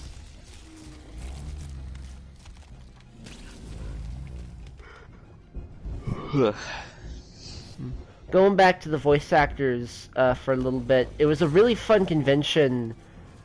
It was a really fun panel I went to regarding the MHA voice actors. Unfortunately, I don't remember some of the bigger things that were asked, because it's been quite a while since it happened, but it was really fun to interact with them. It wasn't too many people. It was Justin Briner, Deku obviously, and Jamie March, who does Mount Lady. But that was important to me. But her being there was important to me because she's also the voice of Pantene. Yeah. And I got her autograph on my Blu-ray, and I got to ask her, would you want to do a second season? And they actually talked about how they wanted to trigger to get the rights back to do a second season. Oh, man. Yeah, that'd be fun. I always... Like, she has an incredibly recognizable voice. Like, she's a really good voice actor and also, really recognizable, so... Right. She was the English voice of the goddess character in the overly oh god, the name of the anime is fucking stupid, but oh yeah, this I think like the name is something like the overly cautious hero. This hero is way too cautious, or something like that. Oh yeah, I've vaguely heard of that show. It's really funny, but if you don't like the one, it's funny from what I've seen. But if you don't like the one joke, then it's the one joke of this guy is holy shit, he is powerful, but he also takes forever to get to do anything because he's way too cautious, and it's oh, and also he's callous with other people's feelings. It's like it's one joke, and they run with it for pretty much the rest of the series, and it's a fun series, I'm sure, but it's you gotta be sure to like one type of humor for a while. Right. The other big, aside from Mount Lady and Pansy, the other big role that I knew her from was Lukua in Dragon Maid. Was That's right, the other big one. Though it honestly took me a little while to recognize that. Yeah.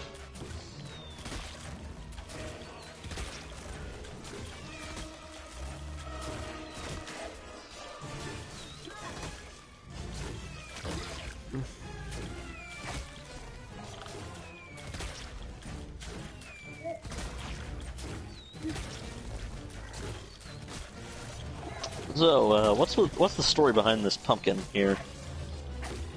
Zarok turned him evil, I guess. Yes. This floor is made of floor. People die when they are killed. It's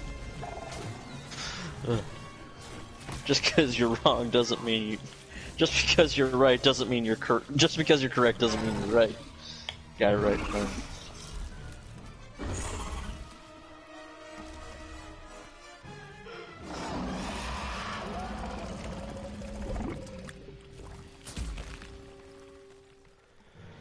Usually that boss is easier, but our conversation kind of kept me, distracted. Yeah, a little bit.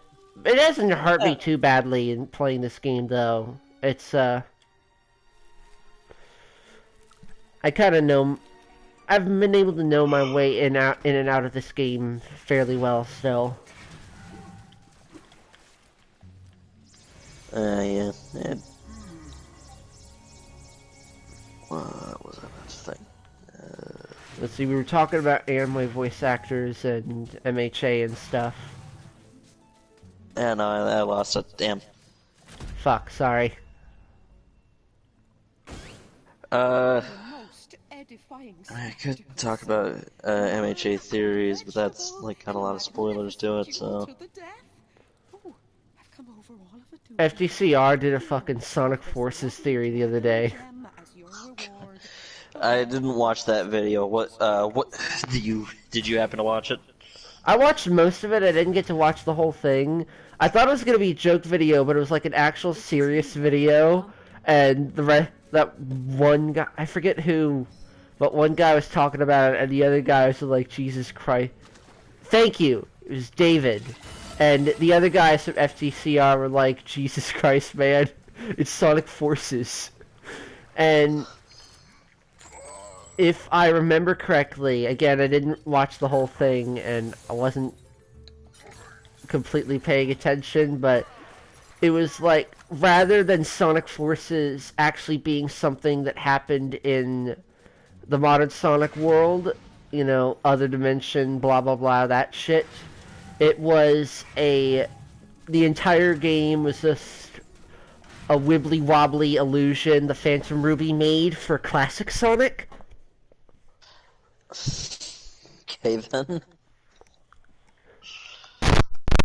And they had to bring into account, you know, oh, but Forces ties into the comic books and stuff. Okay then. I just... Oh, we're going to the second floor of the Hall of Heroes. That means we're getting some of the good fucking weapons. I mean, normally I hate theories like normally I hate, this story never happened type theories, like they were in a coma the whole time, or they were dead the whole time, they were being shown an illusion the whole time, you know, that sort of thing. But, I mean, if it decanonizes Sonic Forces, then sure. Honestly, like, everyone in that game is just out of character, and the levels are so boring, and the story is just so weird. One of the things he had to back him up on his theory, it was more of a joke, but one of the things he had to back him up was, yeah, because obvious was, sure, let's have Knuckles be the commander of the army, and then in a single fell swoop he kills like the entire fucking army with a botched mission against Eggman. I keep forgetting about that detail. Knuckles is so bad, he got everyone killed. And yes. Are they still doing that fucking zombie arc? Yeah, everyone's still suffering in that arc. Oh my god, it's getting worse. I don't know any details, but I know that it is not a good situation for anyone. I honestly stopped reading because I got tired of that arc really fast, and to hear that it's still going is not too good of a sign for me. Though I did see this one fucking comic book page where Cream finally came back and was completely fucking dead inside. Yeah, because apparently they got vanilla. Yeah, it shifts the focus of the. I'm completely talking out of my ass here, but I think the comics have been. I think the comic has shifted from, okay, Sonic's running around trying to find a way to fix this, to, okay, the situation's kind of fucked. Let's try and see how we can. It shifted from I Am Legend to The Walking Dead. I was about to say we wanted a Sonic the Hedgehog comic, not fucking The Walking Dead. Yeah. Oh god, they got Chocola too? Fuck. They got the fucking Chow. Why did they fucking make the IDW Sonic comic? I just smashed the fucking rat into gory bits, Jesus Christ. Why did they fucking make the Sonic IDW comic book into motherfucking The Walking Dead? It's I mean, I like it. I really need to actually read this arc, but I have a feeling it's gonna be really. They got Charmy, that's right. Oh, and nothing of value was lost. No. Victor. Vex. Oh yeah. There was this one comic panel I saw. There was this one comic panel I No. Vex. There was this one comic panel I saw where it was a Zombot infected Vector. I almost called him Victor. It was a Zombot infected Vector. God damn it! holding back a Zombot Charmy from SBO, and it's just fucking big turd. No, I said no, Victor, like VIC, VICT or big tur. Yeah, the big tur would be. Fuck, did they get big? Oh, they got fucking big. No, I'm not sure if they got big yet.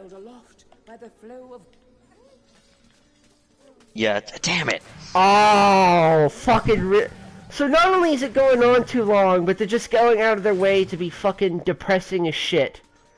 Yeah, fucking Froggy! They got Froggy! They turned the fucking Sonic Adventure Frog into a zombie. What the fuck am I reading? They're clearly trying to kick your heart in the dick with this story, and it's... I don't know. From what I've seen, it looks like it's really well told, but I'm gonna wait until the arc is done so that I can actually read through it, because I have a feeling that this is gonna be a story I'm not gonna have the courage to pick up again after I put it down after getting through what exists of it right now. I think one of the characters has a plan involving the Yeti or the Zeti, but I'm not sure. But I'm not sure what it is. It's that fucking sidekick they gave him. Take at least 4 more issues. Okay, so like 4 more months, I think. Oh man. I also never got. I really wanted to get the mini-series they did as it was being published, but my comic book store ran out of the first issue, so I never ended up doing it. About the new comic characters. People were theorizing for a while that this was going to be fixed with time travel, but like one of the guys said, no, that's just a theory. Nobody has brought anything like that up in the stories and things. So that's one thing we can be sure on: no time travel. Last issue, yeah, the Zeti, yeah. Well, now I have to read it because. Now I have to read it because it ties into Lost World. I know people hate the Zeti, but fuck, I love Lost World. I mean, I don't mind most of the Zeti, except for 2 of them. Fucking what's her name, girl stereotype, and I know I can read it, Ed. I just have never felt like it. What's her name, girl stereotype, and emo stereotype? Xena and Zor. That's it. The rest of them, I like Zamom's big fucking gut. I like Zaz being Zaz from Batman.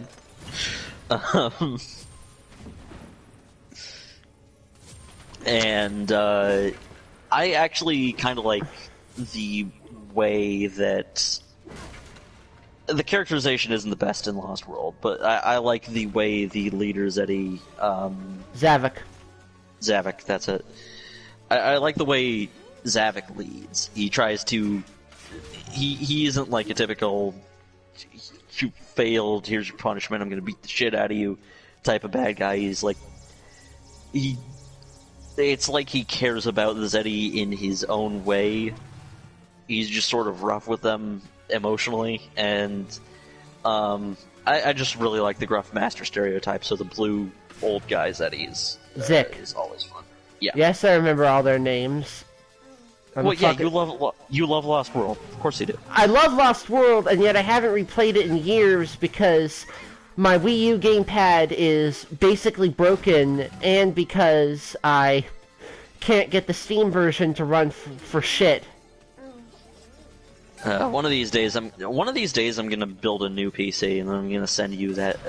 I'm gonna send you my old one, because I'm getting into that search history loop where I'm like, oh hey, I like watching all of these tech YouTubers. Oh hey, this tech looks really cool. Oh, that case looks cool. That graphics card looks cool. Shit, I want to build a PC now. And then I'll send you my old PC, which will have been. You don't have to do that, man. I mean, I don't. See, here's the thing. I kind of do, because I don't have someplace to store an old PC. Oh. So it would actually be better if I sent my old PC off to somebody if I build a new one. I guess that's fair. And plus, it's a gift for one of my friends. Don't fucking tell me not to do that. Well, I can't help it that the friend you want to give it to is sheepish about receiving gifts sometimes. Even though like 70% of all gifts he receives are either from online friends or from literal strangers on 4chan. Yeah, I don't know, I can get that. It's easier to accept a gift. It feels easier to accept a gift from a stranger, despite the fact that it's technically maybe more risky, because it's not like you're getting it from someone, you're getting it from the internet. You know? And it's not like they're mailing you, oh, I'm going to mail you this as a gift, and then you open it and it's crack cocaine and you get arrested. They're using Amazon to, like, buy things that are mailed to the address that's attached to your wish list. Yeah, yeah.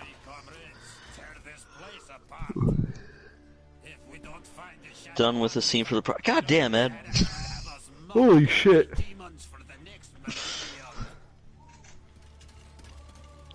But yeah, the sending you a PC is going to be years off. But, I mean, on the upside, it has a tempered glass side panel, so you can look into your and it'll look PC pretty and shiny. Yeah.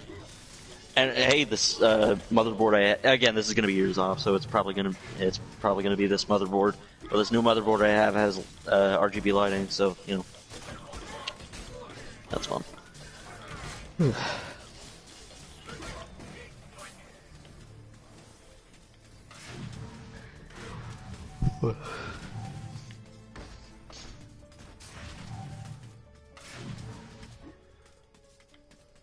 Were you here the other day when I was talking to the guys about how I nearly saw the Cats movie, ironically, and then I chickened out? Yeah, you did. I was there. It was I wanted to see it as a joke, but as I was getting there, I had that Star Wars moment of, I have a bad feeling about this. Oh man, I long for the day where we get the I have a bad feeling about this, where it's actually like a forced premonition, like it was in the original trilogy, rather than there is immediate danger coming towards us, like with every other movie outside the original trilogy, I think. Well, the very first time it was used was in the trash compactor. Yeah, but the trash compactor wasn't closing, I don't think. At that point, it was just like, it feels like there's something in here. Right. I think it was. Thanks for the teaser, Ed.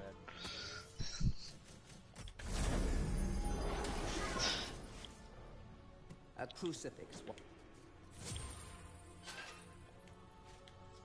Dear sir or madam, I might...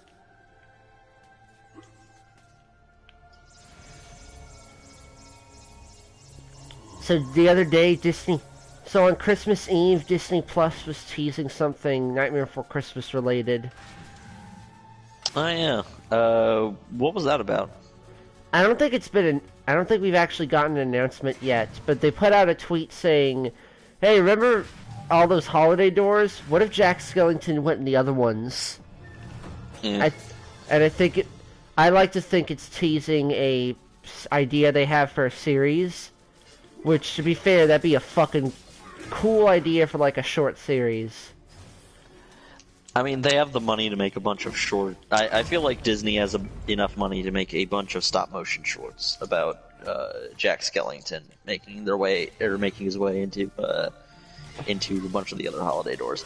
I doubt they'd make it stop-motion. If that were the case, it might be 2D or 3D animation. I remember, like, there's a long running story about how when it was first starting to become popular again, Disney was like, let's make a sequel, and Tim Burton just refused because they wanted to do CGI and because he just didn't want to do a sequel. Yeah. And for some reason they actually listened. Yeah, because I feel like Disney isn't as stupidly evil as people make them out to be. Like, they're kind of evil, yeah, but they're not... I don't think they're stupid evil. The only thing they're stupid about is technology, sometimes, and that's just a basic big old company problem. And not planning out a fucking trilogy in advance. Yeah. They reused the script for the video game. Oh. Wait, which one? Wait, Oogie's Revenge is based on that scrapped movie? What? This is the first time I'm hearing of this. I fucking played that game.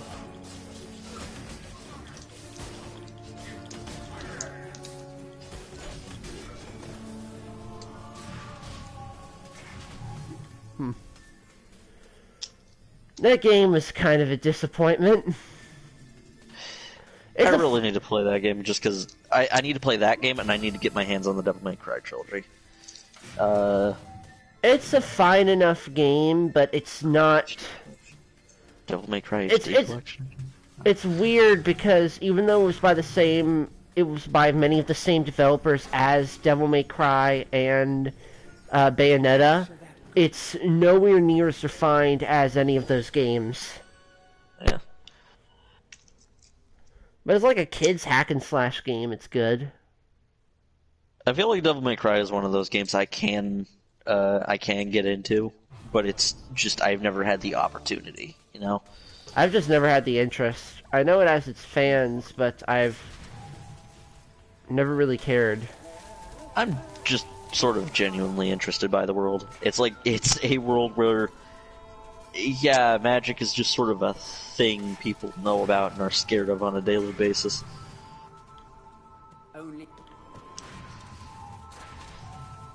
And obviously that's not touched on very much by the games, but it's like, it's kind of hard to hide all of these near apocalypses happening. Don't be shy. I've seen you giving me the eye. You may be weak and feeble like old men, but I like you, Daniel. Now listen up. Your bow and arrows are fine for itty bitty jobs, but if you want to pack some serious heat, you should take this. And the GBA game though was the prequel. It's just trying to be Symphony of the Night. I mean, that's not a bad thing to want to be. And it's a decent attempt, but it's a bit slow on gameplay-wise. Something I've noticed is that every horror cartoon property... Michael Burns, there's a Devil May Cry anime made by Madhouse. Saw a couple episodes, it's really good. Oh yeah, I heard about that. I always forget that exists. Something I've noticed is that anytime there's like a children's horror property, if it gets a game adaptation, it's a cheap Symphony of the Night ripoff. I mean, it's not a bad formula to try to rip off for a horror-related series, but one of the reasons that Igavanias are so much fun is because Iga is a goddamn madman who will throw anything he wants into his games. Yeah, meanwhile, unlucky kids have to play through shit like The Pumpkin King, which is Castlevania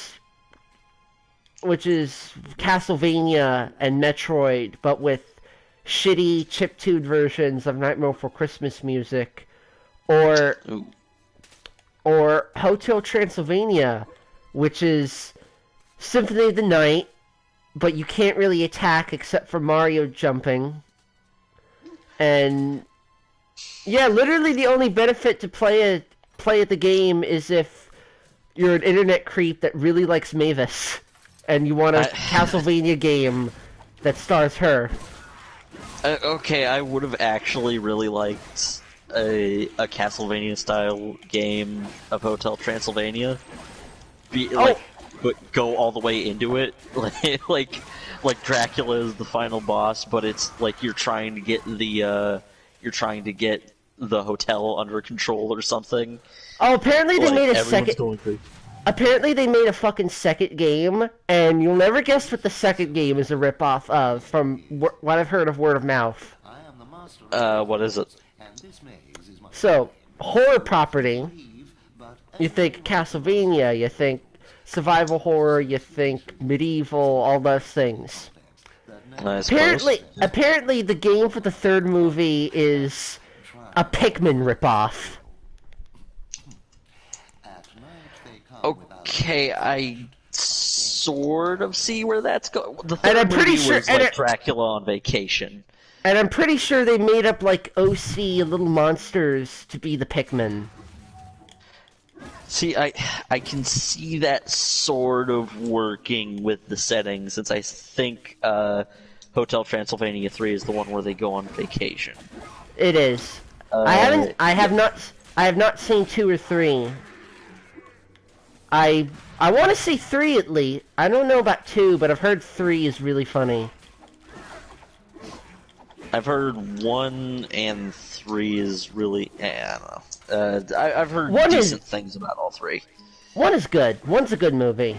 I just have never seen the other ones. I've heard 2 was weaker, but I heard the other day from a couple people that 3 was pretty good.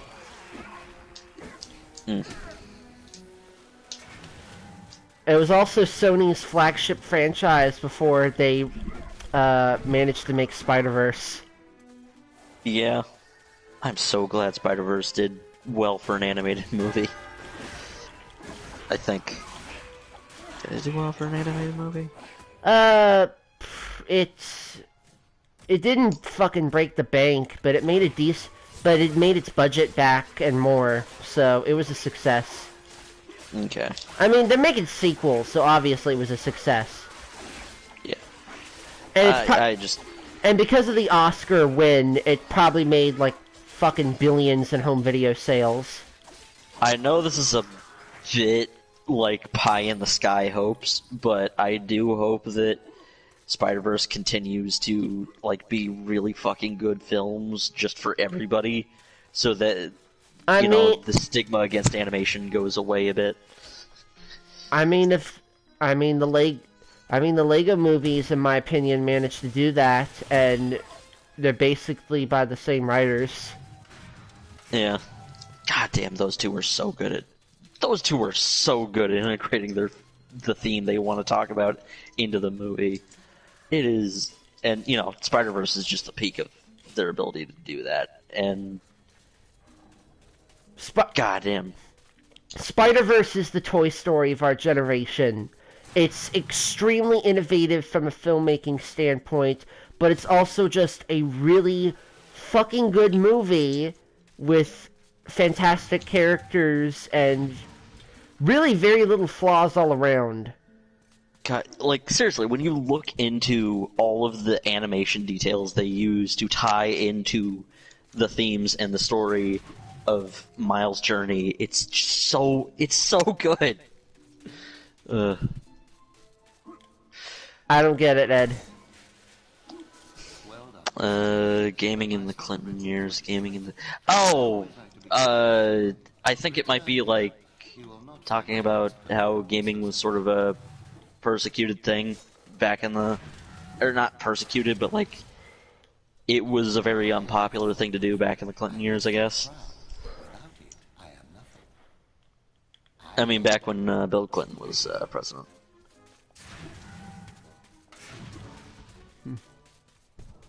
Anyway, but yeah, at this point, everybody knows about the whole Miles being animated at 12 frames per second while he's in his spider suit, and I didn't fucking know that. Yeah, no. While Miles is animated, okay, so all the other Spider-Man are animated at 24 frames per second when they are like in their a typical spider suits movie. and in action. And they're animated on ones. In Miles, when he's in the Spider-Verse, or in Spider-Verse, is animated at 12 frames per second until he comes in at the end in his own spider suit, showing how he's grown into the role of being another Spider-Man. Visually, in a way that nobody would really notice consciously. It's such a good filmmaking thing. I just fucking God, I need to rewatch that movie. It's such an actual fucking masterpiece. I know people were saying when it came out, oh, it's such a masterpiece, you gotta see it. And when I saw it, I was like, yeah, that was really good. And I could see why people were saying it was a masterpiece. But I just thought, man, that was a really good movie. And it took rewatching it, and it took rewatching the movie for me to realize, holy shit, this is an actual fucking masterpiece, and not just in animation, but in storytelling and for, like, the story. I didn't even mention the audio design. There's all these different. One of the reasons that ending point with Miles' arc of taking the leap off of the tallest building he can find, and finally swinging with his web shooters. One of the many reasons that's such a triumphant moment is that What's Up Danger mix is it takes musical cues from all over the story that were used for various points in Miles' journey, and uses them to show how he's finally peaked in his growth. God, I fucking love this movie so much. They actually did it. They made a Spider-Man movie better than Spider-Man 2. Yeah. Oh my god, it's just there's so many little details that nobody would notice consciously, but that make the movie so much better. Musically, visually, and oh man, story-wise, it's pretty good. The only weakness, air quotes, is the villain, but even then, it's a return to form for Kingpin, where he is imposing, if not very interesting to everybody. It's man, I wish I knew more about film so I could talk more about this film. Because this is all the stuff I'm talking about is just all the stuff I'm talking about is stuff that other people have talked about.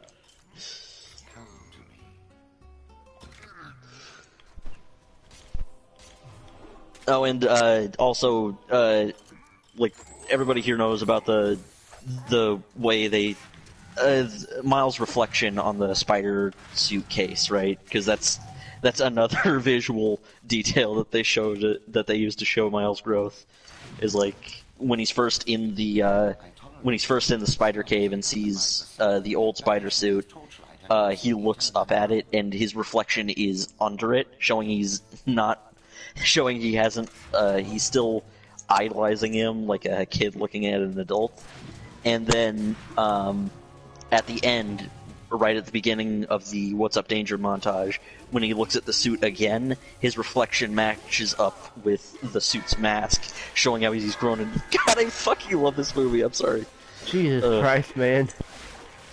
And I'm not saying that because you're gushing too much. I'm saying, holy shit. It's just, what it is I already love the movie and all the amazing things it does with its animation and with its, visual storytelling and stuff like that, but the fact that I'm still learning completely new things about the choices they made when developing the movie and such is fucking incredible. Yeah, one of the reasons I love this movie so much is they do as much as they can to show Miles' journey visually and auditorily through as many mediums as they can that are in filmmaking. So musically, audibly, audio design, filmmaking, character design, shot composition. They do as many things as they can to show how Miles is growing up throughout this story. It's really good, man.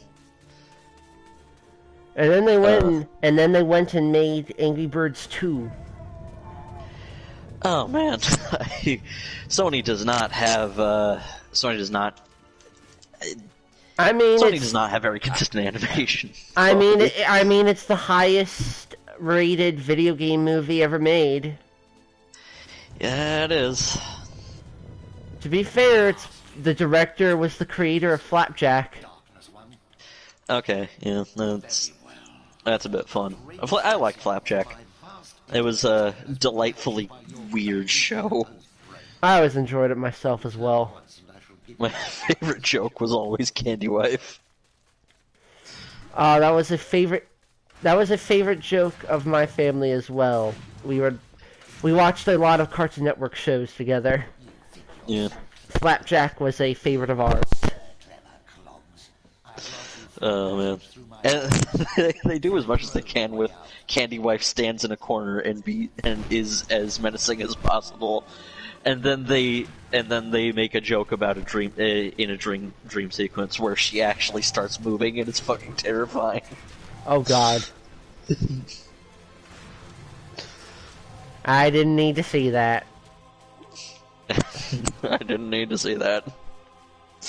Oh man. I just reminded myself of a very squicky moment in Batman meets Ninja Turtles. Oh man, I did not need to remember that happened in the movie. Is it something to do with Harley Quinn? And Joker, yes. Oh dear. And like, it's gross on purpose because it's for the gag. Okay then. Because the gag is that Raph and Mikey walk in on it and they're like, "Oh, dude."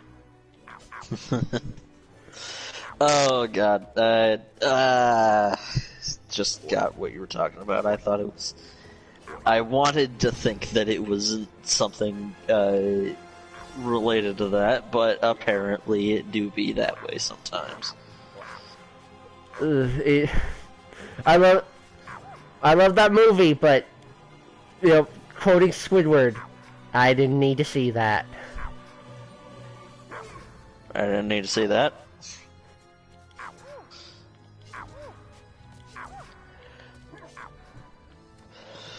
Oh man. And I hate this chess puzzle because it requires you to actually kind of be knowledgeable in chess. I don't know how to play chess. Okay, so I got it. Okay. You have to move these pieces like actual chess pieces, like under the rules of chess, in order to put them on their specific colored spots, and that's how you leave the level. Okay. Yeah, no, I am not good at chess, but I enjoy playing chess every once in a while. I'm sure that anybody who actually plays chess semi-amateurly, or even like semi-professionally could probably kick my ass in like maybe 2 turns. Oh man.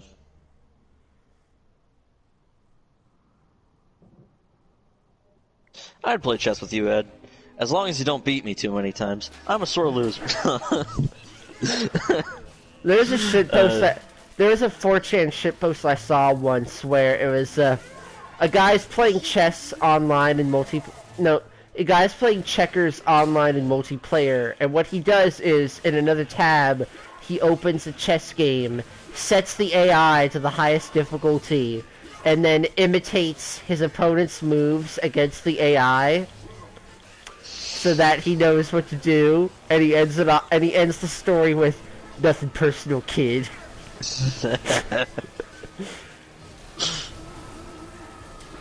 Oh man, that's evil. I should try that.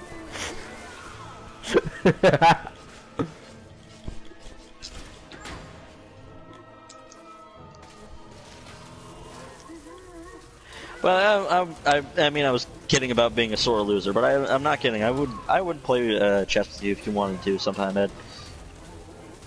I would too if I actually knew how to play chess. I never learned. in my entire life, even though I've owned a chessboard as a kid. It's not that complicated. You just need to know how the pieces move, and that's not all that hard to learn. It's just, I mean, like, sometimes there's quibbles about certain rules, like, sometimes people will have rules where if you touch a piece, you have to use that piece. Sometimes people with time limits on rules, but, like, generally when you're playing with another person, it's just, you know, do whatever. Or you can play by Jacksonville rules, as I like to call them, and just do whatever the fuck you want. And just ascribe yourself points. That's a joke from The Good Place, where they play Jacksonville pool, where you hit any ball you want, and you give yourself any amount of points you want. Ah, so it's Calvin Ball. Essentially, like, I think one of the characters, Cheaty, is like trying to learn Jacksonville rules. He hits the 8 ball into the corner pocket, and is just like, okay, I got 80 million points. And then Jason, the guy who's teaching him, was like, oh man, you're really good at this game. The Good Place is a fantastic show. I don't keep up with TV, so it's the first time hearing of it, honestly. Oh, it is a fantastic show. It's a good comedy. It's got good drama. It's an exploration of the afterlife, which I am always up for, as long as it isn't depressing. Is it funny depressing? It's funny depressing in a way. It's sort of a standard heaven-hell setup, but it's a little bit more complicated than that, and the celestial bureaucracy that it's all set up around is just fun seeing them try to find ways to work around it. And just seeing, and just some of the terms they throw around that or change are just a lot of fun. I'd recommend watching The Good Place to just about anyone.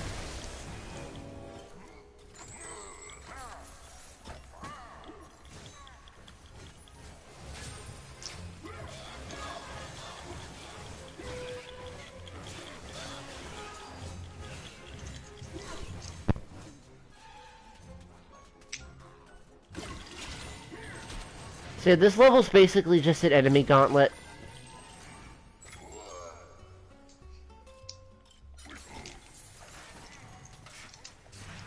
Not too difficult, all things considered. I wonder if anyone's ever tried to make. I wonder if anyone's ever tried to make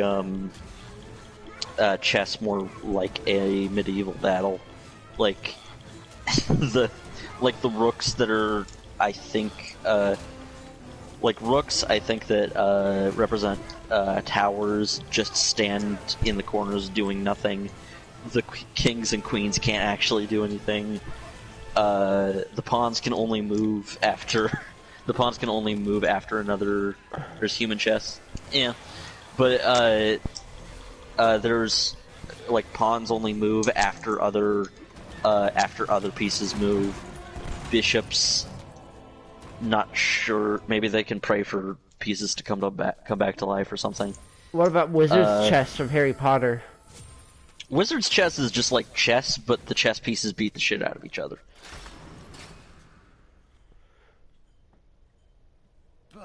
They make all those fancy chess sets with like themed pieces and stuff.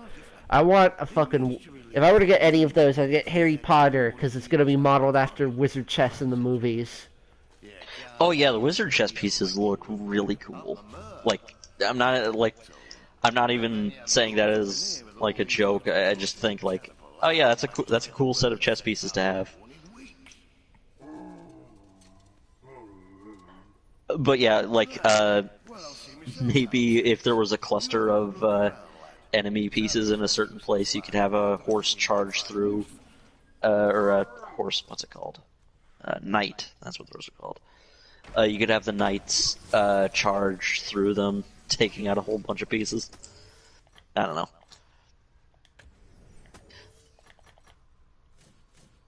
Why do I only have one chess. Wait a minute. Why do I only have one dragon gem? Oh no.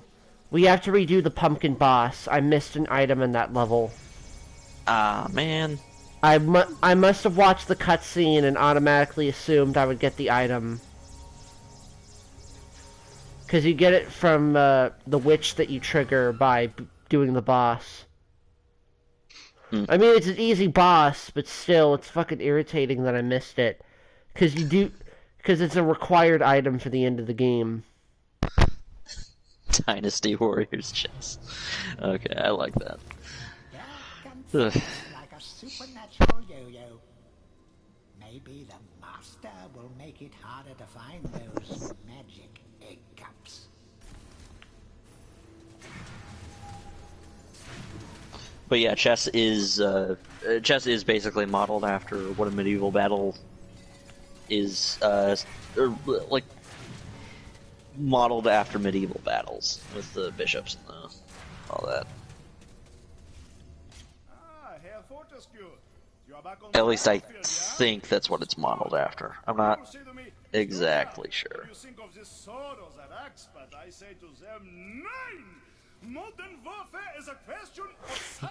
Sorry to go silent. I'm just listening to the cutscene. This is one of the funny heroes. Sword on access, yes. 9! Modern warfare is a question of science, the science of shields. Some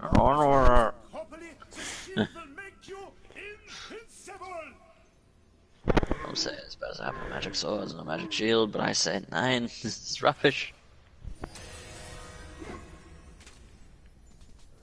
Let's see. Well, the kind would be in battle. They did find... Well, the king would be in battle. They did fight back then. Pawns would be only allowed to move to stay in front of knights or the king. The queens and buys hops. Move just not much. The queen and bishop wouldn't do anything though. Okay. It's really hard to read your chat from the PS4 menu. So yeah, we have to go back to the boss because I missed a dragon gem. There's only 2 in the game, and you need both of them to finish the game. Oh, cool! You watched Hellsing Ultimate Abridged. God, I used to be able to do an Alucard voice. How did you? You're almost there. You're almost there. I said, "Give me the penthouse." There we go. How did you enjoy my series? Yeah, I'll get there eventually. You're getting there. One of my favorite things I did when I went through the phase where I played Mugen was so there's a fairly good Alucard that somebody made in Mugen, but the thing with it is that somebody modded it even further so that it's directly based off of abridged Alucard, and I don't mean it has voice clips or abridged Alucard. I mean it has animations and intro cutscenes based on Hellsing Ultimate Abridged. That's awesome. It was one of the best characters I got to play as in the game. Oh, thanks, Ed. I should watch that again, both the original and abridged. My thing with the original, though, is I want the Blu-ray. And it's not that the Blu-ray's expensive. It's really not, because each episode, like 2 episodes is like a full movie, basically. It's just, I could never find it anymore. All the stores near me suck for finding anime DVDs. I went to Best Buy the other day hoping to find some. Pretty much all they had was Dragon Ball Super and a couple Stray series that I either don't like or already have. When did you get the first Hellsing manga, Ed?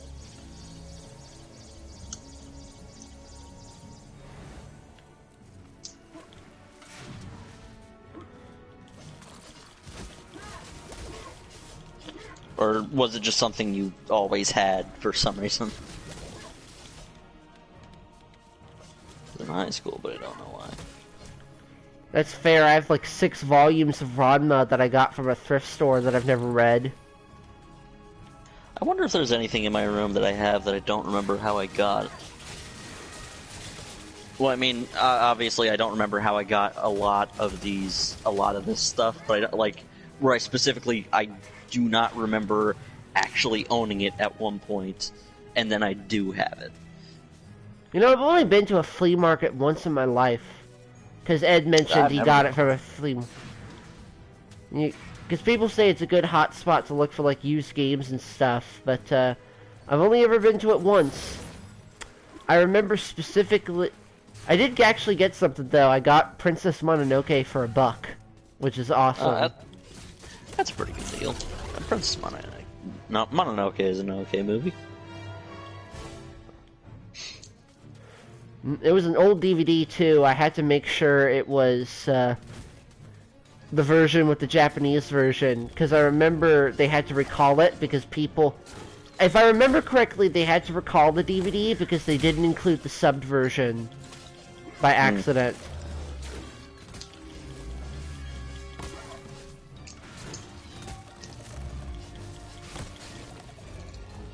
I'm just remembering that one scene in Mononoke where that guy accidentally pulls too hard on his bow, and instead of breaking his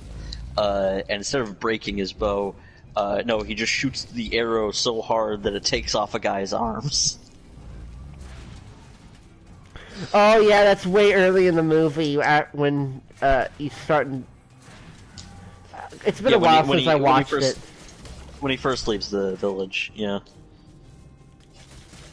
I remember the movie well enough because I saw it relatively recently compared to other Ghibli movies.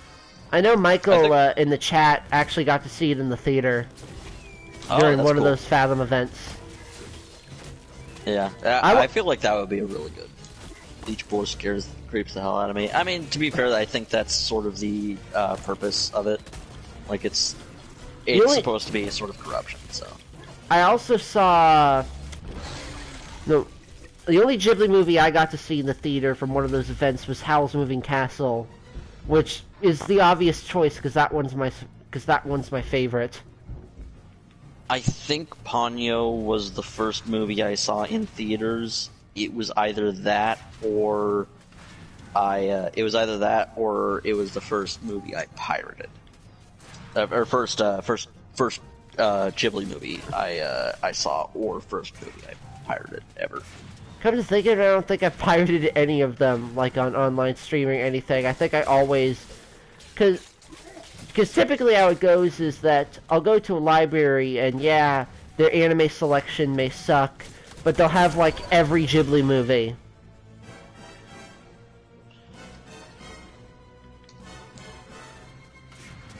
I really need to watch more Ghibli movies because, like, I always have a good time watching them, and Castle in the Sky seems... Castle in the Sky seems particularly interesting right now. That movie's worth a watch purely on the fact that Mark Hamill is the villain in the Disney dub. Oh man, I really kind of want to talk about Mark Hamill showing up in weird voice acting roles, but on the other hand, I also kind of don't, because at one point, okay, so have you ever heard of the Dark Clouds? Well, yeah, Maverick probably talks about it a lot. Dark Cloud. I own both of the games, and I love both of them. Though the first one is really. What's the name? It's got problems. Dark Cloud. No, Dark actually, I've never heard of it. That's weird. Maverick seems to really like him. I guess he doesn't talk about it all that much. Anyway, there's a lot of franchises that he loves dearly, and I'm sure he hasn't had time to talk about all of them. Yeah, probably. Anyway, Dark Cloud is a franchise about, like, rebuilding things. So it's one part roguelike dungeon crawler, and one part, or not roguelike dungeon crawler, roguelike dungeon crawler, one part, SimCity. Oh, that it fucking explains it. There's a fucking delay where the item shows up. So I thought I already had it, but it took like an extra second for the cutscene to give it to me. Ah. So yeah, that's why we had to redo that boss fight. That's because I missed that item. That's very least you did important for better this- endgame. At least you did better this time. And I made sure to pay attention a little more, even though we were talking. Ah, no, it's fine. Anyway, Dark Cloud is, one part dungeon crawler, one part SimCity, and the first one's really janky and has a serious difficulty curve issue. The second one, it probably has a much better story and also has Mark Hamill voicing the main villain at the end. All right. Oh yeah, go get some sleep, Ed. Go get some sleep, my man. Thank you for joining us. We appreciate it. Yeah, appreciate it very much. That was our former editor. We wish him very well in these trying times of fuck time zones. Yep. I think that's something everyone can say. We know we need time zones to, have time make sense, but, fuck time zones. I'm just reminded of that tweet I saw the other day, where we have December 24th, December 25th, Christmas, December 26th to 30th, every day feels like a Sunday, proof that time is just a construct that we came up with. December 31st, New Year's Eve. January 1st, New Year's Day. January 2nd, reality sets in. Oh, man. What was I going to say? Mark, anyway, the whole point of that is Mark Hamill voices the main villain in the English dub of a, fairly obscure PlayStation 2 game, and it's so weird. It's like, you wouldn't expect him to play the main villain in, this low budget of a game, considering Star Wars was, fucking massive. And, he also plays the Joker, and you would think he would go for all these big roles, but he keeps showing up in all these little... Mark Hamill's in fucking everything. Yeah, it's so weird. Mark Hamill's like half the fucking cast of regular show. That's right. He plays Biggs? Skips. That's it. He plays Skips, and he plays like fucking every other recurring villain that's ever on the show. God damn it. But yeah, Mark Hamill shows up in the weirdest fucking places in voice acting. Man, he even had a voice acting role in Clone Wars, and I'm sure that's partially because, let's give Mark Hamill a cameo in Clone Wars because he was one of the big Star Wars guys, but that's also probably because he's just a professional voice actor. Yeah, and he's a damn good one. And it's the role they gave him was pretty neat because it's a total opposite from where he started in Star Wars. He cameoed in this. I don't remember the context of the episode, but it's Yoda speaking to the spirit of one of the first Sith Lords, and Mark Hamill voices the Sith Lord. Oh, is it Darth Bane? I think so. Okay. Yeah. I think that does make sense. Yeah. Well, it makes sense that would be a role they would get him for. I don't know why, but it feels like it does. Right.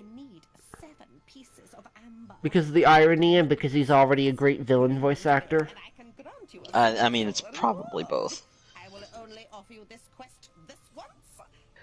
Oh man, I'm honestly a bit annoyed that we're getting an Obi-Wan backstory, despite the fact that we already, sort of know what his deal was. I kind of wish we got a Qui-Gon Jinn backstory series instead. Why not both in Spanish? Yeah, porque no los dos, but it's Qui-Gon Jinn's backstory according to, maybe the expanded universe, maybe something else. I'm not quite sure. It might have been the visual dictionary, actually, because apparently that's where a lot of Star Wars details come from. But yeah, Qui-Gon had a really interesting backstory where he spent some time on the dark side for a bit, and then turned back. He was a Jedi who became a Sith, and then went back to being a Jedi, and it's just this really interesting. I feel like it would be a really interesting story to tell. But on the other hand, Obi-Wan is more immediately recognizable to fans because of prequel memes. Yeah. I mean, despite the fact that Qui-Gon was, acted by Liam fucking Neeson, who's... Did you know that every time he had a cameo in Clone Wars, Liam Neeson actually came back to voice him? Really? Yeah, every time... I'm honestly surprised by that. Every time Qui-Gon appears in Clone Wars, Liam Neeson comes back. I honestly thought he hated his role as Qui-Gon. No, I've never heard of that before, and I mean, spoilers for the chat, but I don't think anyone here cares. He also came back for a cameo in Rise of Skywalker. That was just a voice cameo. Oh, yeah. Obviously, I wouldn't want the Qui-Gon backstory series to, if that ever did happen, I wouldn't want that to be Liam Neeson, because, I mean, obviously he's way too old for a young Qui-Gon role, but... Right. Having a young... No, have a story about... Have a series... In order to have Liam Neeson, have a series about Qui-Gon as a ghost, teaching everybody how to be a ghost. I honestly would not mind if that was how they continued Rey's story, is Rey is learning about the past of the Jedi from them since she's finally been able to make contact with all of them. Yeah. It's I don't know. I feel like that's a really, cool idea.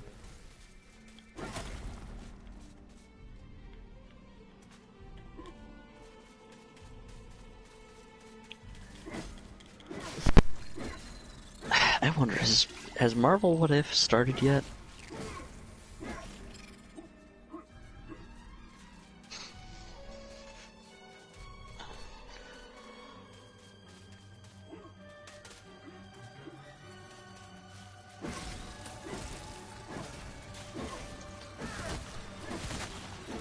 Oh jeez, What If is coming out in 2021? Okay.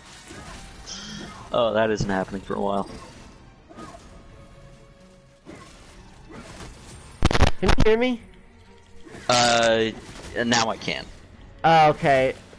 My headset must have shifted a little bit, because I said it's not coming out till 2021. Okay. Saka will report. It'd be 400 years before the fuck's sake!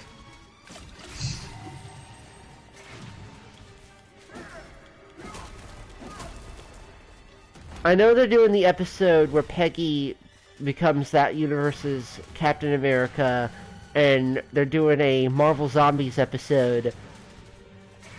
I had this idea, I don't want to say a theory, because there's no way to know for sure if they'd actually do it, but I had this idea that for that version of Marvel Zombies, I had the idea that the origin would be, completely twisting Thanos' wish on the Infinity Gauntlet.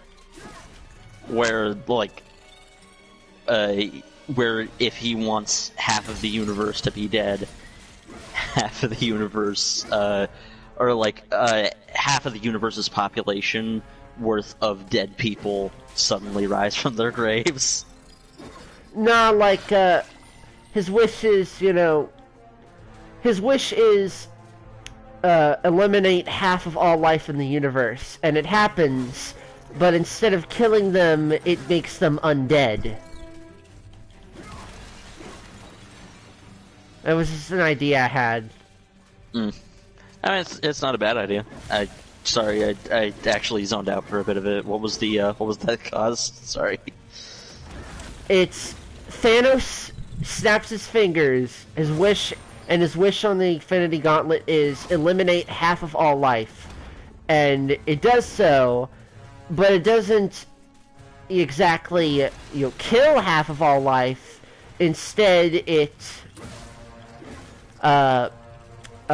makes them undead. It doesn't make them dead, it makes them undead. Okay.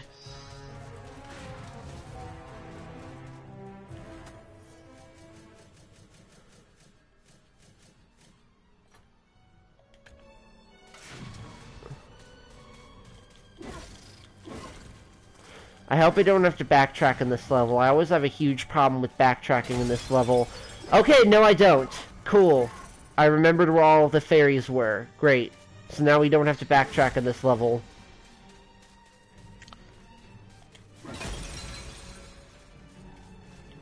Okay, I need to listen to this. Sorry, there's just this... Okay, so you know how people are making a meme out of that one scene of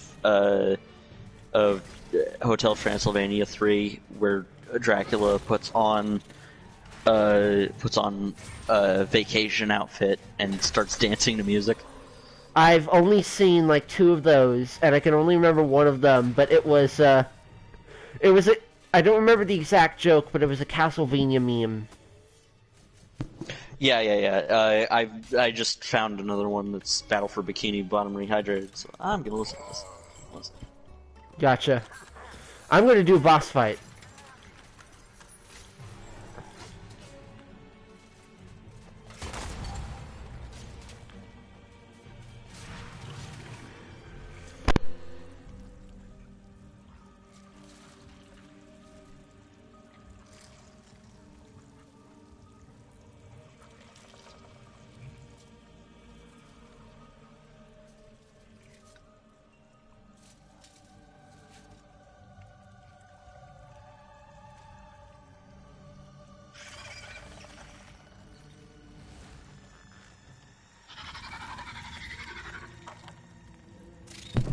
Alrighty, I am back.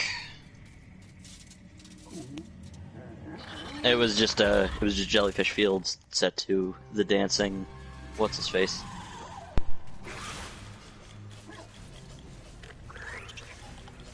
I reposted a thing like that the other day for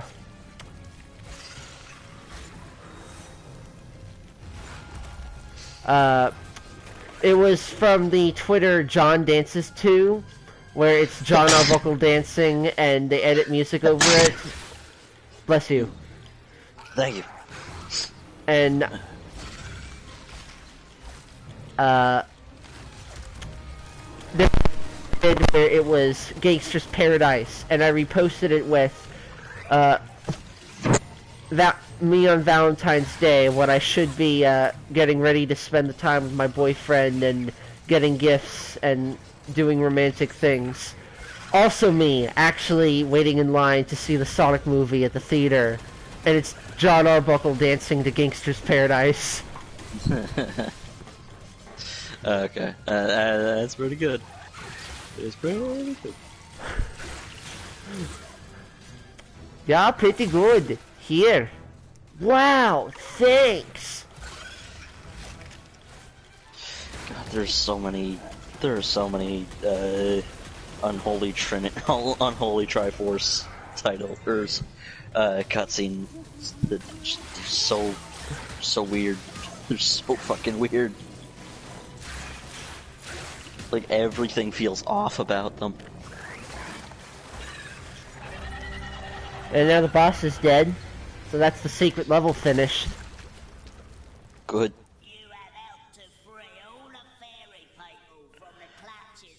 It's just we have the money. We should just go. Oh, goddamn it. That's probably my favorite line out of any of the FTCR charity marathons. I'm sorry. What was that about the FTCR marathons? You know how? Okay, so I think it was during. I think it was during some Some Call Me. I think it was during when Some Call Me Johnny was doing Super Mario Sunshine. For the Nintendo-thon. And they and it was like some movies came in, and at one, I don't know what prompted this, but it's like at one point he's just like, guys, we have the money, just go. I remember that. I remember. God, it's fucking insane how that went on for like what 24 hours, and yet I've rewatched that stream complete all the way through twice, and I'll probably do it again just because it's that entertaining as background noise. It's definitely a very good background. It's very good for at least background noise. It's a very good stream. I think I should probably rewatch that at some point. I haven't rewatched it nearly as much as you have, but it's definitely good. I want to talk with you. So we just, as a reward for doing the secret level, we got a chicken drumstick as a weapon. Oh, yeah. It's the best weapon in the game because it turns mostly enemies into health items. Yeah.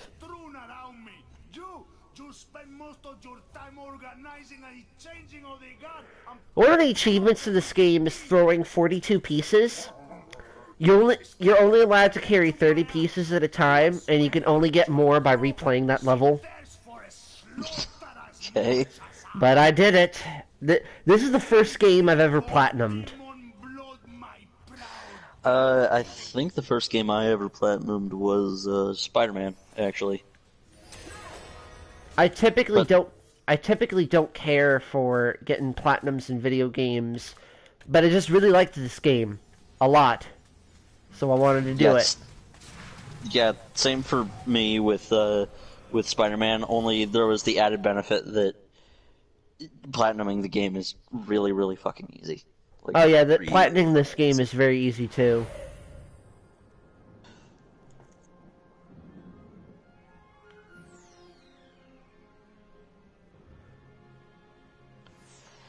Alright, so we've been at this for almost 3 hours. I'd say we do one more level and then we're good, because we're about halfway through the game, if not a little more.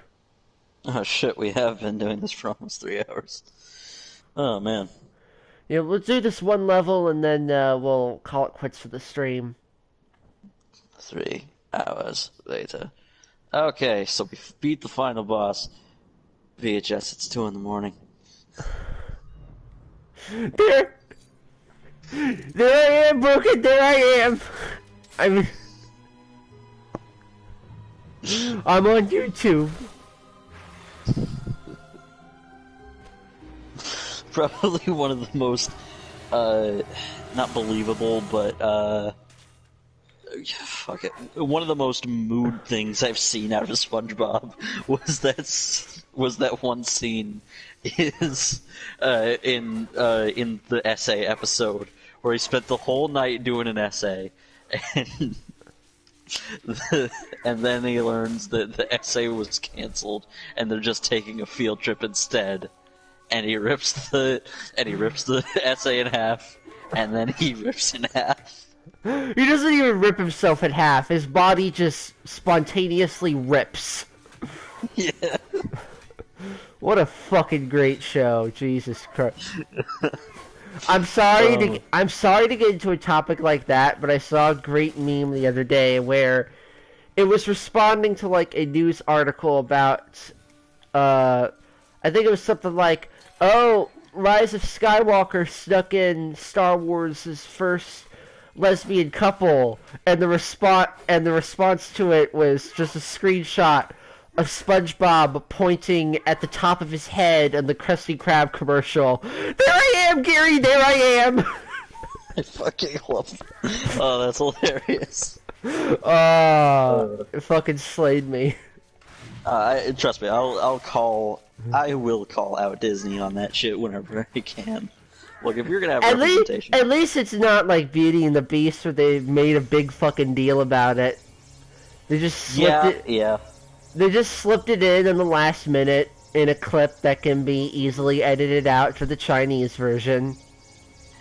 Yeah, unfortunately. I mean, it's good that it got in there at all, but it's like, I just wish progress was being made faster, you know? Well, as long as blockbuster movies make most of their income from China, it's never gonna happen. Yeah.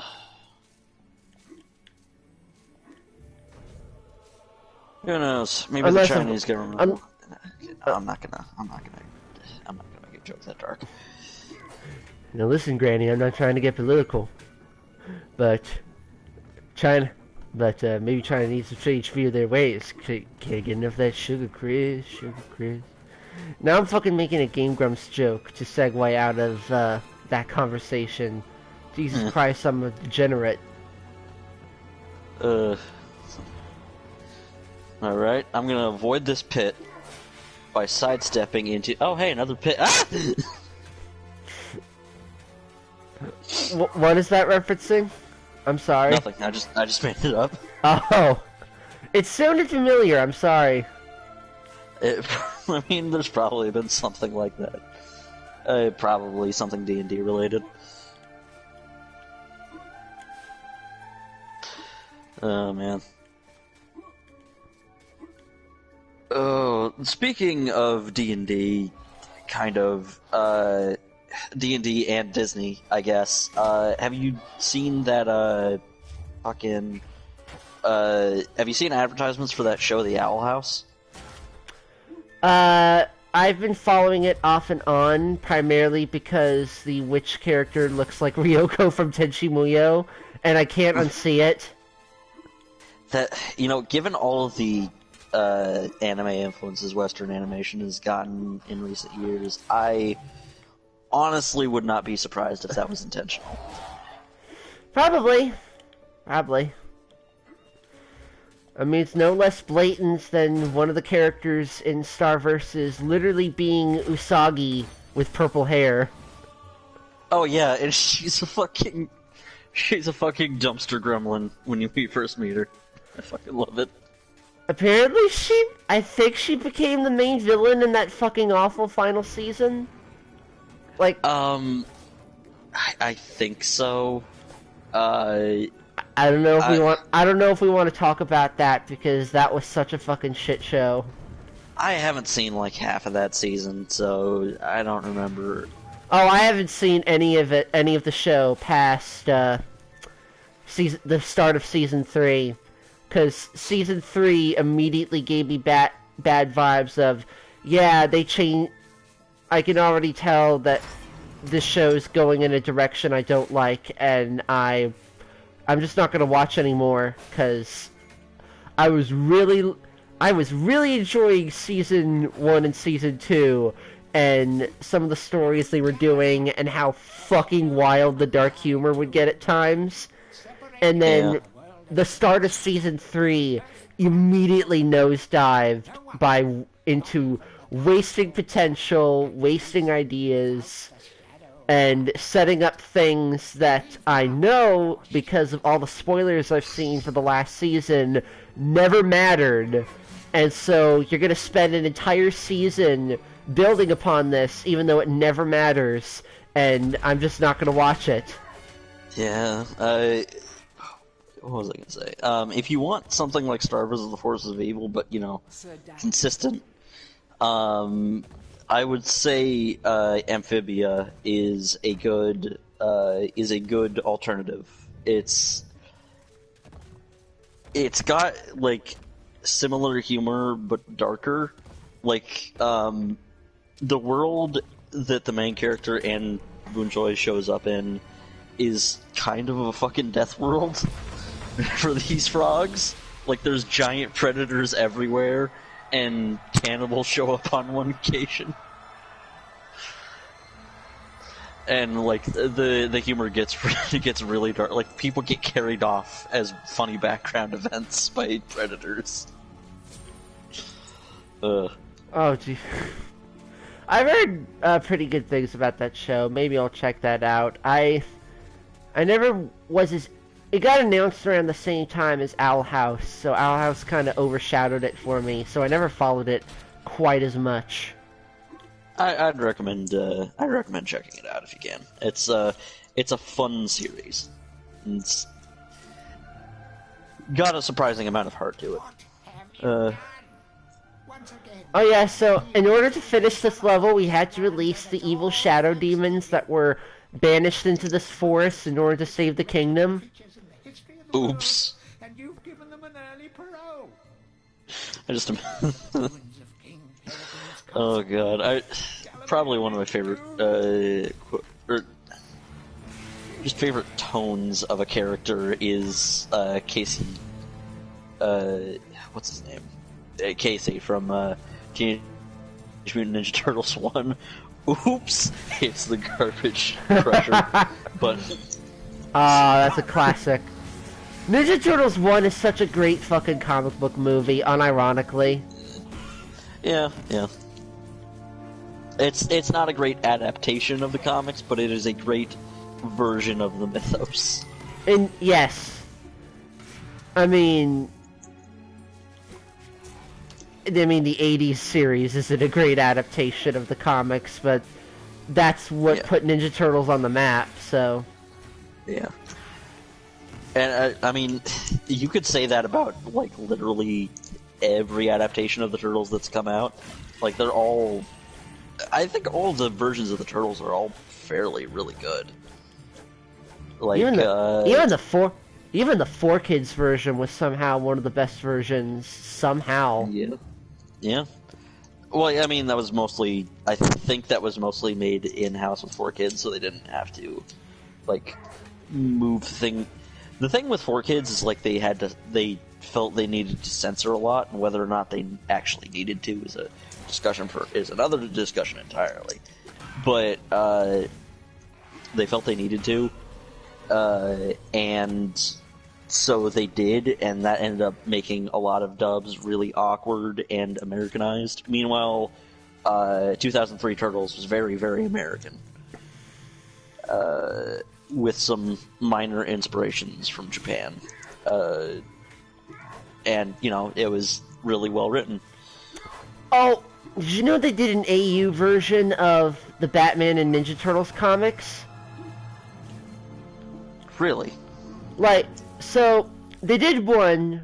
they did the main one, which is like 3 separate miniseries that's... It's its own continuity, but it's based on the main DC and the main IDW continuities for each respective series. And then they did a second one that is based on Batman the Animated Series and the Nicktoons Ninja Turtles. Oh. Huh. And it actually kind of ties into... the transition between Batman the Animated Series and New Batman Adventures, from what I heard. Huh. That's interesting. I don't know how good it is compared to the other comics, because I haven't read that one either, but I imagine it's fairly good.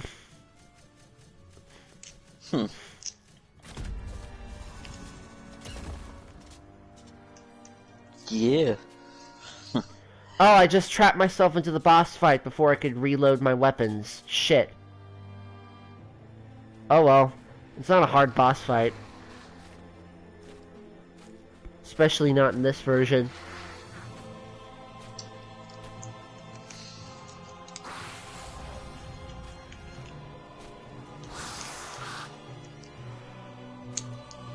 You know, for kids. What are those? The Devilots. Okay then.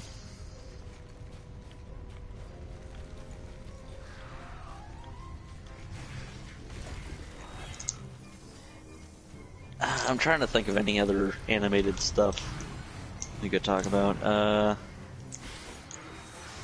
Unfortunately, most of the animated stuff I've seen recently has been from Disney Channel.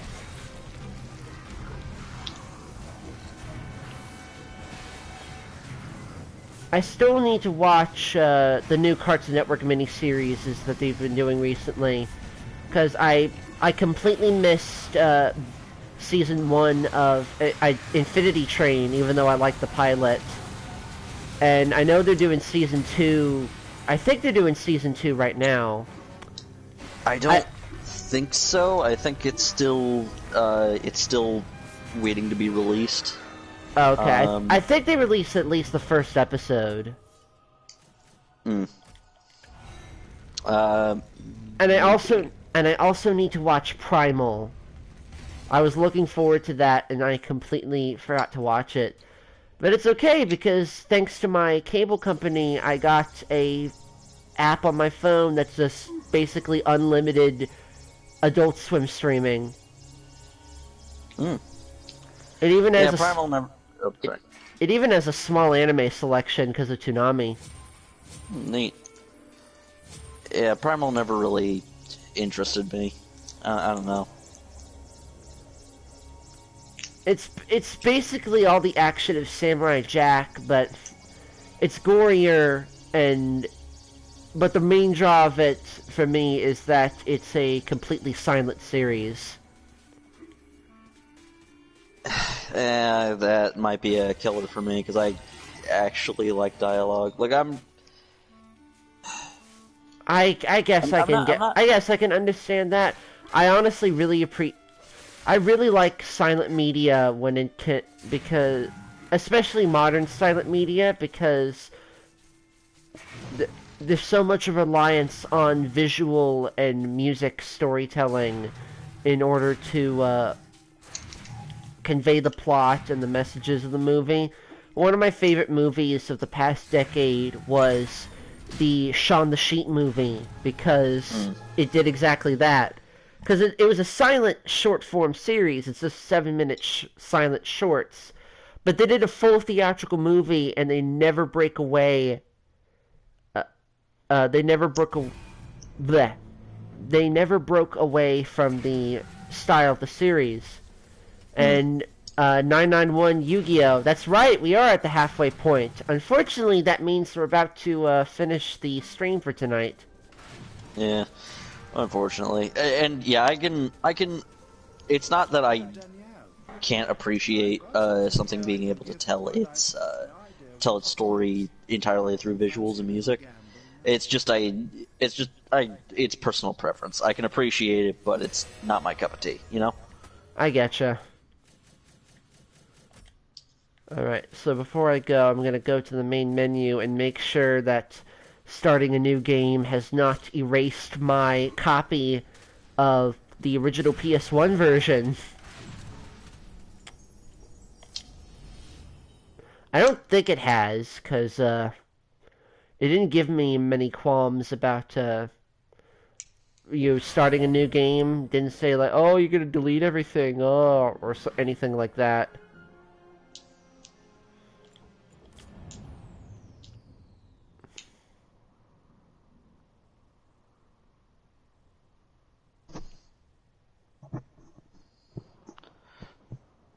My biggest issue with, okay, good night. Thanks you for joining anyway.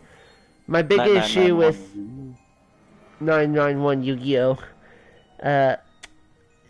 My big issue with losing my copy of the PS1 version is that in order to unlock it, you have to do a new side quest they added, and it's a really bad side quest, because all it is backtracking to levels, finding a spot, and then using that spot, and then, okay, yeah, I still have my copy of the PS1 game, so I can start a new game of the remake whenever I want and not lose the PS1 version. Okay, 10 out of 10 remake. Perfect game. Cool beans. So that was two people trying to keep up a Brainshock episode for 3 hours with MediEvil as background noise. Indeed. I'm sure sometime this week we could do a second stream and finish the game. Maybe. I mean, probably. Yeah. I'd like to do it during the time when we can get more of us into the call, like maybe Locke or Lynn. Yeah. But so thanks to everyone who joined the stream and to everyone who's watching this later. Thank you for watching, and hopefully we'll see you soon with the ending for the game. Yeah. Later, ladies and gentlemen.